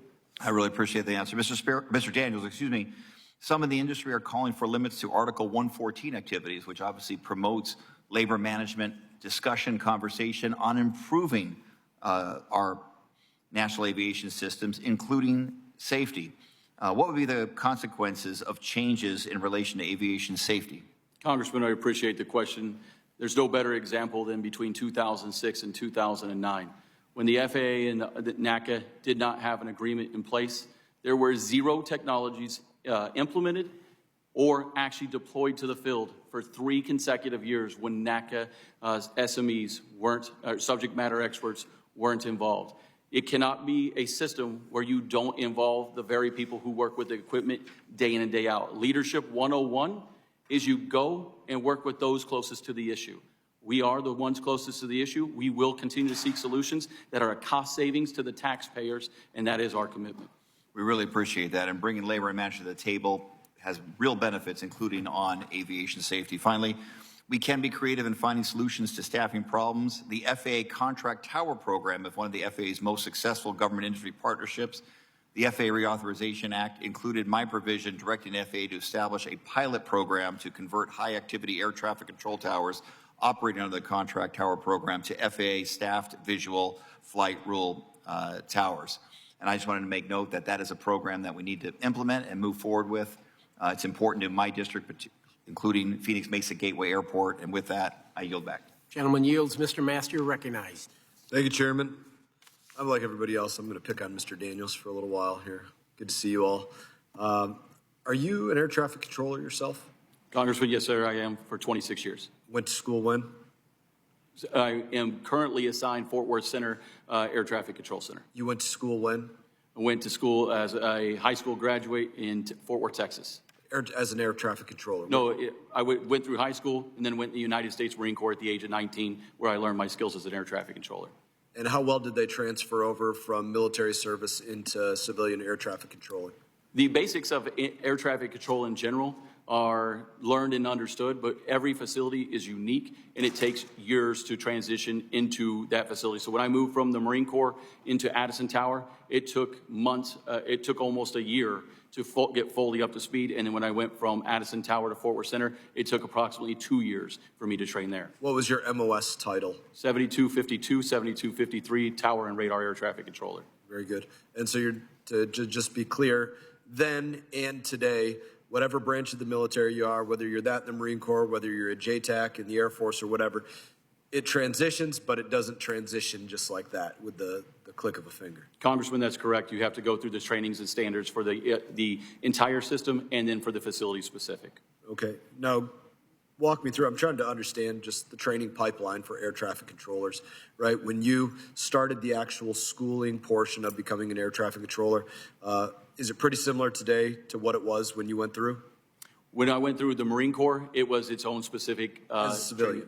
When you went through as a civilian. Once I became a civilian, yes. I did not have to go through the FAA Academy that 95% of the trainees have to go through because of my previous experience in the Marine Corps. How much of the schooling were you able to knock out by your military experience? I was able to completely bypass it in going to a tower. If I was to go to an en route facility, I would have had to go directly to that facility and learn there. So you did go right to a tower. You didn't have to. That is correct, sir. And so you're able to bypass all of it. I was able to bypass the initial training since I had already gained experience, and then I was subject to the training at the facility itself. So for the military, how long does it take them to train somebody in what you did in the military that you were able to transition to do as a civilian without having to go through the civilian training? What's the delta between the timelines of training? Congressman, it's almost exactly zero. It's approximately 3 months in the Marine Corps and then 3 months with the FAA. Apples to apples. Correct, sir. Very good. And for anybody going through the civilian side of it, you're saying it's almost the exact same timeline. Walk me through what that looks like. What are the different sections that they're going through? What are they covering? What's the most difficult part about it? Where do most of the people find attrition and start to fail out of it? Where's the really big part where you start to wash people and say, these are the right individuals and these are the ones that are not going to make it and successfully traffic our skies and keep people safe? Congressman, the first initial weed out of just applicants in general are going to come through the rigorous medical standards, and then also the IQ standards that are set. You have to do a background check and also a security check. What are the IQ standards? The IQ standards are one test given to everybody, and then you get ranked into tiers of your qualification level from there. It's not literally an IQ test. It's more of a standard of a number of different things, like an ASVAB in the military. That would be an equivalent, yes, sir. Okay. And then once you get to the Oklahoma City Academy, people begin to learn what the world of air traffic control is. It is a 4D continuous moving picture. A lot of people can operate in understanding bookwork, but then the practical application of being able to turn, descend, change, and handle multiple things at one time, the continuous need to evaluate a scenario and then execute a plan is quite often the part where you begin losing the most people in air traffic control. Is there an AI component to air traffic controlling? And say that one more time, sir. Is there an AI component to air traffic controlling? Currently, there's no technologies that we interface with that have the AI component. We would be, open to any new technologies as long as they assist the air traffic controller and don't do the job for us. Do you foresee that, or can you foreshadow something where there is a value add because there's a technology developed as it relates to AI? Congressman, any new technologies that are going to assist an air traffic controller, as long as we're a partner in working with the FAA to evaluate it and then implement it, we'd be open to as long as it assists us. But you don't have a specific, hey, there's really a hole right here that could be filled in part by technology where it would help augment the air traffic controller or help add value add to the air traffic controller. You don't see that right off the bat that you could share. Congressman, the number one system right now is our information display system that is antiquated and does not give us real-time information for the airports or any of the traffic that we're servicing. Define not real-time. It is a computer that is updated approximately every 56 days, usually by floppy disk. Okay. What everybody's been speaking about on floppy disk. Okay, very good. My time has expired, but I appreciate the answer to my questions, and I appreciate you all being here today. Thank you, Congressman. Peter. Gentleman yields, and I'll recognize Mr. Garcia of Illinois. Thank you, Mr. Chairman, Ranking Member, and of course the witnesses for being here today. Last week at Midway Airport, located in a densely populated neighborhood in Chicago, a Southwest Airlines flight had to perform a go-around to avoid a jet that had crossed the runway. I'm sure that most of you have seen the disturbing video. The FAA and NTSB, of course, are investigating, and early reports indicate that the jet crossed the runway without authorization to do so. I'm grateful for the Southwest Airline pilots and their actions to avoid a potential disaster. It's another harrowing reminder of the importance of upholding strong safety standards in our aviation system. This includes updating obsolete equipment. The surface surveillance radar used at Midway Airport is composed of parts that are no longer being made, forcing the airport to look for replacement parts from other airports. Mr. Daniels, in your testimony, you highlighted your union's work with the FAA to fast-track the surface awareness initiative. This initiative would reduce the number of runaway incursions at airports.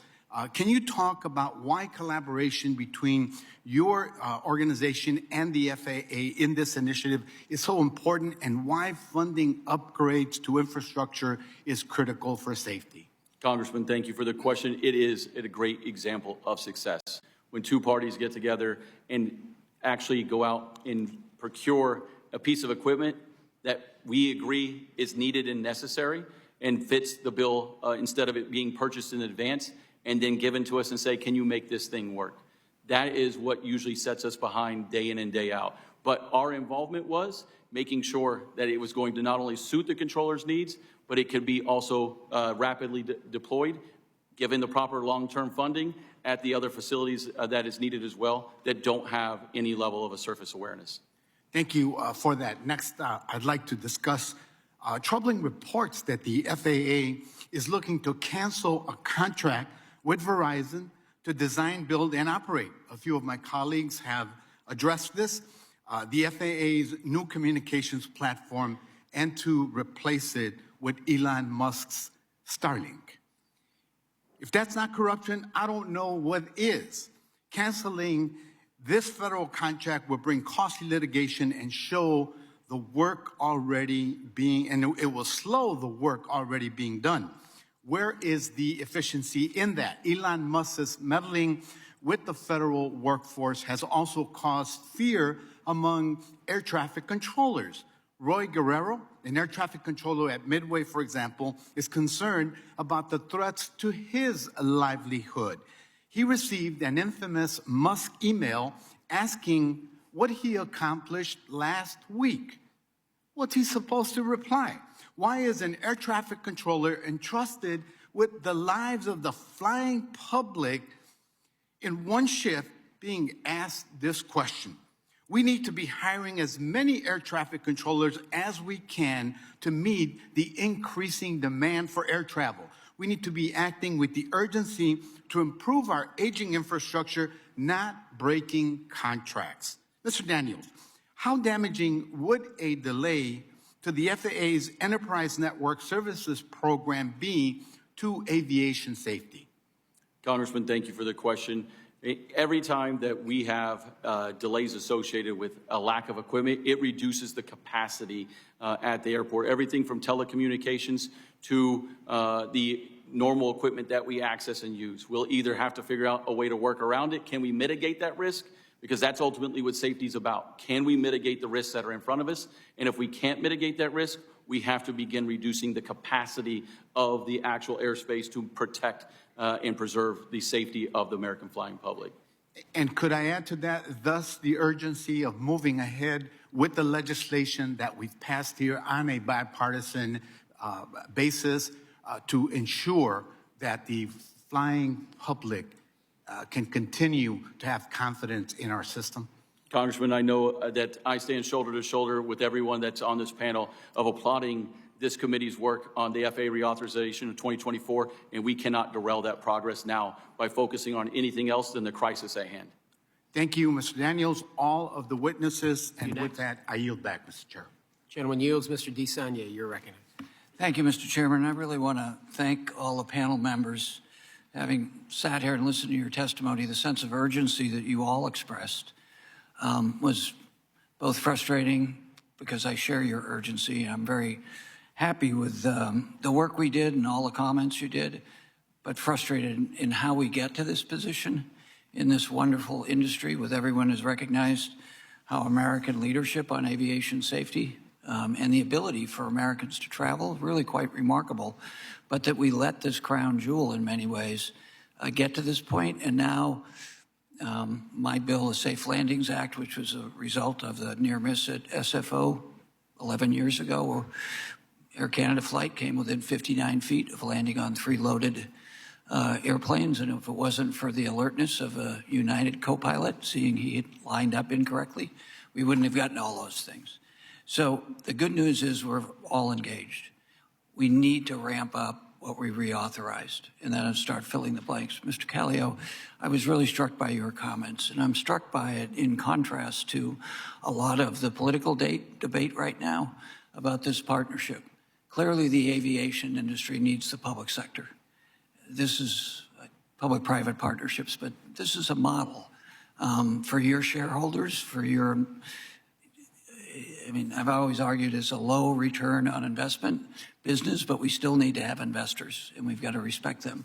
But I was particularly taken by your comments, and I want to ask you the importance of looking at this critically. I was just saying to staff, I'm sure the insurance industry has sophisticated actuary reports on risk assessments when you get to this level of staffing. So one question is, are you aware of anything like that? And how we could really model the decrease from a sophisticated and analytical perspective, instead of relying on near misses, which are important, but just if you get to this level of staffing, where I live at SFO, this is the danger you have into the whole system. Do we have anything like that at a macro level where we could express to the administration that it's not about blindly cutting staff to increase efficiency? I refer to it as the Department of Dope. Having been a business owner for many years and believe in efficiency, there's lots of efficiencies we could work on in a nonpartisan, bipartisan way. Could you tell me just the industry and the partnership and the respect you expressed for the rank and file public employees?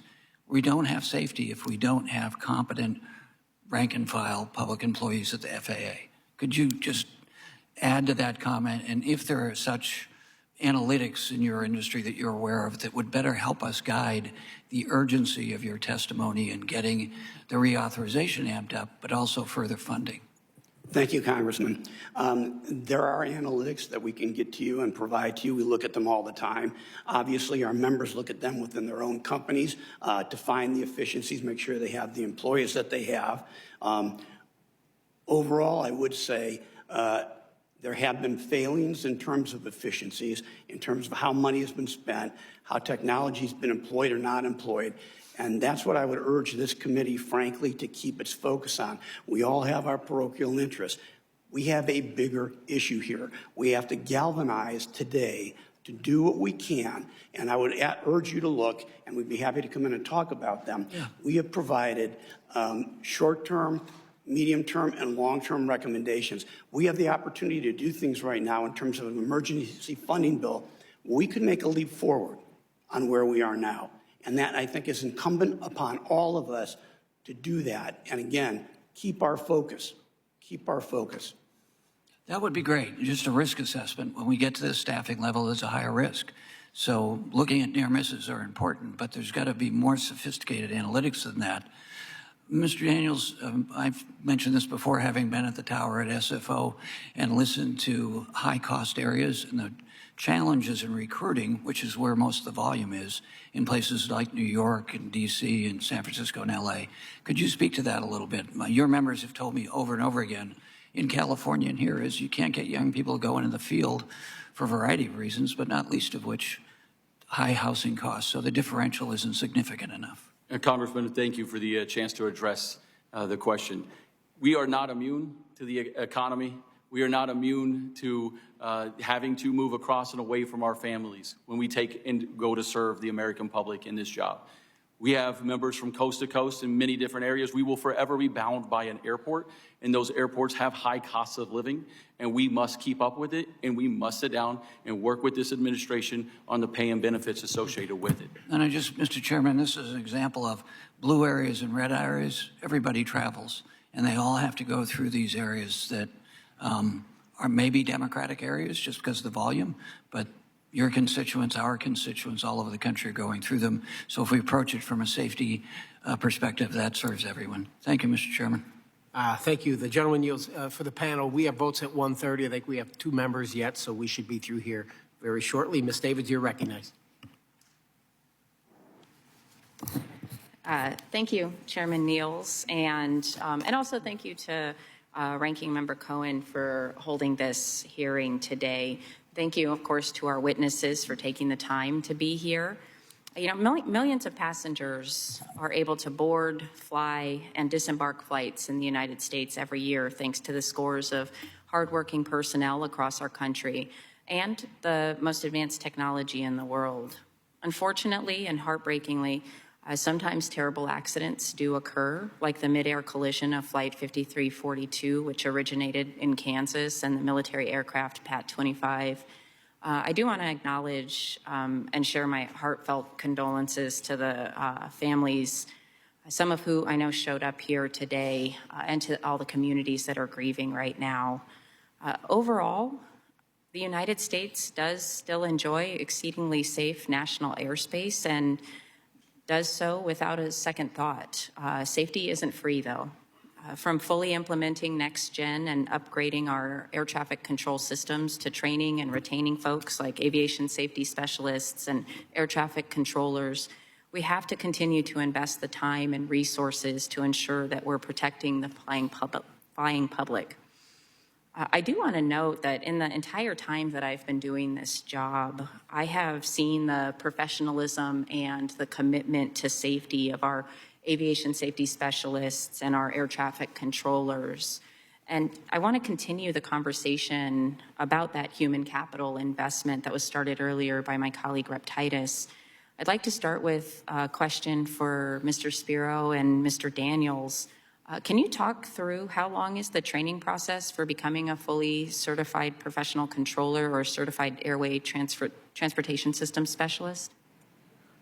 Thank you, Congresswoman, for the question. It takes approximately 2 to 3 years on average to become a fully certified air traffic controller. Congresswoman, thank you for the question.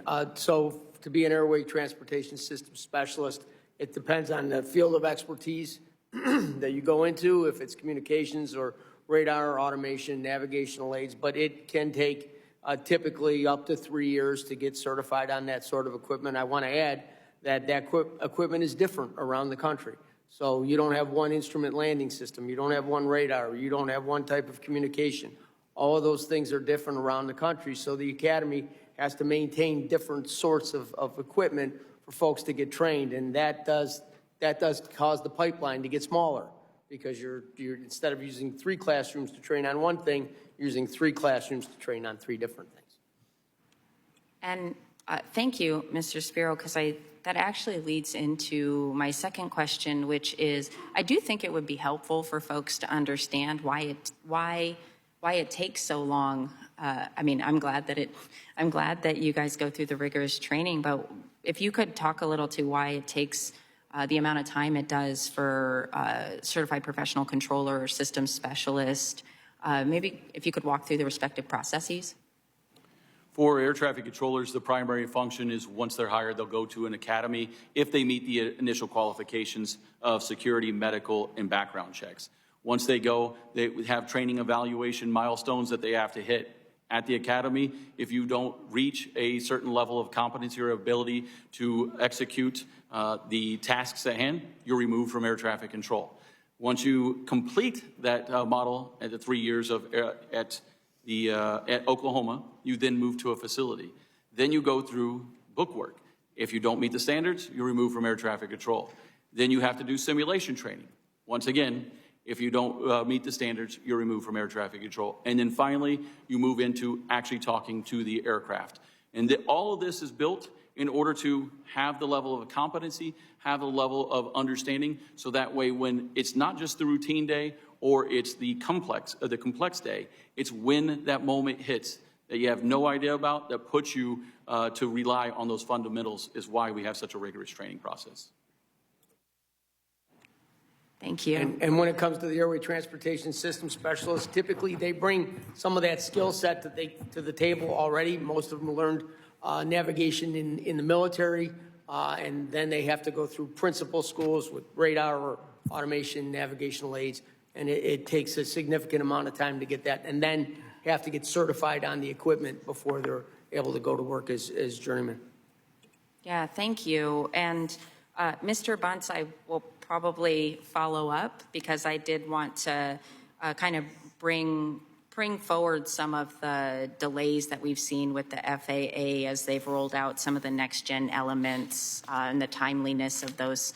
I know that there's they're in the final phases also of some initial Datacom deployment. So we'll follow up with questions. And thank you so much for being here again. Mr. Chairman, I yield back. Mr. Garcia, you're recognized. Thank you. And I think, I know we're wrapping up our hearing, so thank you all for our guests and witnesses for being here. Mr. Chairman, thank you. Mr. Callio, thank you for your decades of service to the aviation industry. Congratulations on your retirement. I'm a newer member to the committee. I just joined, but I'm very interested in aviation, obviously in transportation.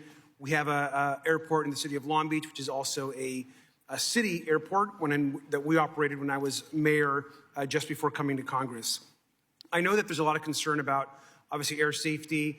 Obviously, the major accident that we had is a big part of that, but I want to remind folks back home that flying, aviation travel is still the safest way to travel. You're all doing incredible work, and I know a lot of people have a lot of fears, but it's important to reiterate that, as have many of my colleagues today. But what I am very concerned about, of course, are the sudden decisions by President Trump and certainly Elon Musk to fire more than 400 FAA technicians that we employ through the FAA, and the confusion and the chaos that has caused. Our constituents are scared. There are, of course, accidents that happen, of course, that we need to investigate. But the concerns about the human capital are very concerning, and I couldn't agree more with my colleagues that have shared their concerns about needing more air traffic controllers, of course, and not less. And of course, we know that every person that works at the FAA, their central mission is safety, whether they're an air traffic controller or not. And the decision to have those firings happen, particularly following the days of the crash, are very concerning. Now, I personally believe that the president and Elon Musk have undermined safety by doing so. These have been, all FAA employees are critical personnel as far as I'm concerned, and we do understand that layoffs have impacted the FAA's Aviation Safety Division, the Certification Office, Flight Standards Office, the Office of Airports, and the Air Traffic Organization. Now, Mr. Spero, I know your organization represents FAA employees that have been recently fired by the new administration. Could you give us very briefly just one or two examples of what responsibilities these workers actually had? Certainly, thank you for the question, Congressman. So, aviation safety assistants keep the skies safe by supporting aviation safety programs. They handle critical documentation. Aeronautical information specialists collect, evaluate, prepare critical navigation data, maps, and procedures. And then we have maintenance mechanics. They keep facilities running by repairing, maintaining buildings, utilities, infrastructure, everything from carpentry to air conditioning. Thank you. And to me, all of those are critical positions. We should not be letting go of those positions, especially after having concerns about what's happening right now and trying to make our airspace safer. And so thank you. Mr. Daniels, now you've worked as an air traffic controller. I have to imagine your ability to do your job ensures and depends on other FAA employees. Is that a fair assumption to make? Thank you, Congressman, and yes, it is. It is an ultimate team sport that we do every day. So again, we shouldn't be letting go any of these FAA employees, especially right now, and it's a shame that Elon Musk has been given the ability to do so.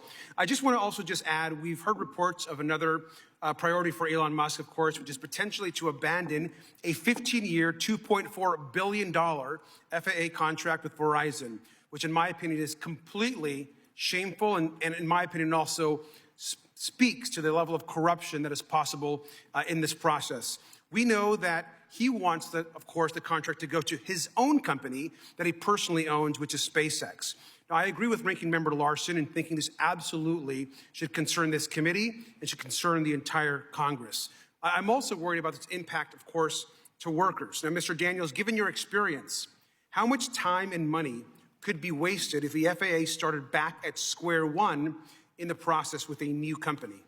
Congressman, thank you for the question. Regardless of who's awarded a contract, it's vital to us that NACA remains involved in being a fully collaborative partner in not only the testing, but also the implementing of any new technologies. We are the ones that are going to make sure that it has cost savings, and we cannot impede the progress of it at all. And as I understand, the contract with Verizon was to upgrade a huge amount of critical communications infrastructure. Is that correct? Can you say the question one more time, sir? The process, the contract with Verizon is to upgrade a huge amount of critical infrastructure. It's meant to, as they call it, TDM to IP, is to move our telecommunications over. And as I close, I also just want to make a note that a critical infrastructure, especially when it revolves airspace and safe airspace, is not some sort of tech experiment. It's not some sort of startup.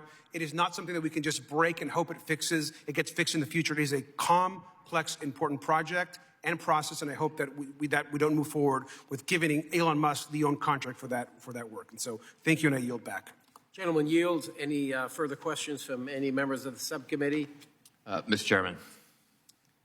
The gentleman's recognized. Thank you. Good to see you, sir. Thank you, Mr. Chairman. We miss you on the Railroad Subcommittee.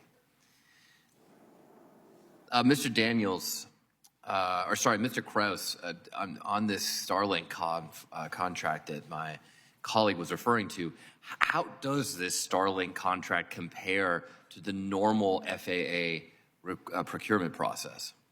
Congressman, thank you for the question. NACA doesn't involve ourselves. It's purely an FAA DOT question of how they assign and do those contracts. So could anyone answer that question? Is this sort of normal process? Is this what we expect, or is it out of the norm? Well, Carson, I just add that, if we've got a contract that's been in place for 15 years, the pace of modernization is that's completely out of cycle with it. So, we've got to replace the copper switches and probably to fiber optic, but we may be at a point in time where we need to look at SATCOM as a more efficient way to be able to deal with this. We're equipping a lot of our aircraft with satellite communications now, the big dishes that you see on top, whether it's GoGo, Starlink, others and everything. So, again, if it's competed fairly, we've got to be able to adapt to changes in technology. And right now, the procurement system that the FAA has is just not nimble enough to keep pace with technology. So, again, if it's competed fairly and it helps us with better capability and it's at a lower cost, I think we need to look at it. Yeah, I would agree with that. Do you have any evidence that it's being competed fairly? I couldn't hear you, sir. Do you have any evidence that this is being competed fairly, as you asked, as you said? I'm not privy to the process for the competition there. You're not aware of any evidence to that fact? Air traffic controllers are currently receiving mixed messaging. They're receiving OPM buyout offers, 5 bullet point emails, but then they were told that those provisions and rules don't apply. Mr. Daniels, how does this confusion impact morale for an already overwhelmed workforce? Congressman, thank you for the question. That's what I was going to start with. We're a 6-day work week, 60 hours a week, with some of the lowest staffing, and again, a resurgence of air traffic post-COVID to a liking that most people don't understand, didn't expect. Anything that disrupts, puts strain, pressure, stress on an air traffic controller, other than their normal lives that they go through every day, is an unnecessary risk to this system and should not be part of aviation at all. I mean, I spoke with an air traffic controller last week whose baseline, whose normal life was 6-day weeks. Is that pretty typical? Congressman, that's correct, and most people are mandated. Over 41% of our facilities, you are mandated and you only have 4 days off a month. So if that's your baseline, 4 days off an entire month, then I gotta imagine that any additional stress is just not safe for our incredibly congested air system. Congressman, I'd like to clarify that absolutely any additional risk to the system builds up, and that's what the output is safety. Safety is a varying degree of risk. Anything that helps us mitigate that risk and take away those stresses and pressures on air traffic controllers as we handle and move through this crisis, those hard-working men and women are shouldering every day and should be absolutely evaluated separately from any efforts that, again, add to it. If the systems that the air traffic controllers use, Mr. Daniels, go down, radars and other systems, does that add stress to the system? Congressman, I appreciate the question. Again, to understand the complexity of air traffic control, sometimes it's easier just to use a basic analogy. If you were to be driving down the roads at 70 miles an hour and I was sitting behind you and then I covered your eyes when you weren't ready and said, keep driving, that's what it's like for an air traffic controller to either lose communications or lose radar in a moment's notice, and that's the type of scramble we go into to make sure the flying public's safe. Well, the problem is that Secretary Duffy claims that no air traffic controllers were fired by Mr. Musk, yet there are reports that there have been layoffs of FAA workers who fix these things, who fix radars and other air traffic control systems. This problem also happens in a government shutdown, when air traffic controllers are considered essential, but maintenance personnel are not. So when the system has a mechanical malfunction, it can't be repaired. So we have this situation that you've described where the system is so outdated and so old that maybe even the current procurement contract isn't going to modernize it enough. At the same time as you have air traffic controllers working a baseline of 6 days a week with 4 days off an entire month, and now you're saying that either Elon or the Republicans who shut down the government are going to put out of work the maintenance personnel. I mean, this just doesn't sound safe. Mr. Chairman, I yield back. Gentleman yields. Any further questions from members of the subcommittee? Seeing none, this concludes our hearing. I want to thank each one of you for being here, and the committee stands adjourned.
Saturdays, watch American History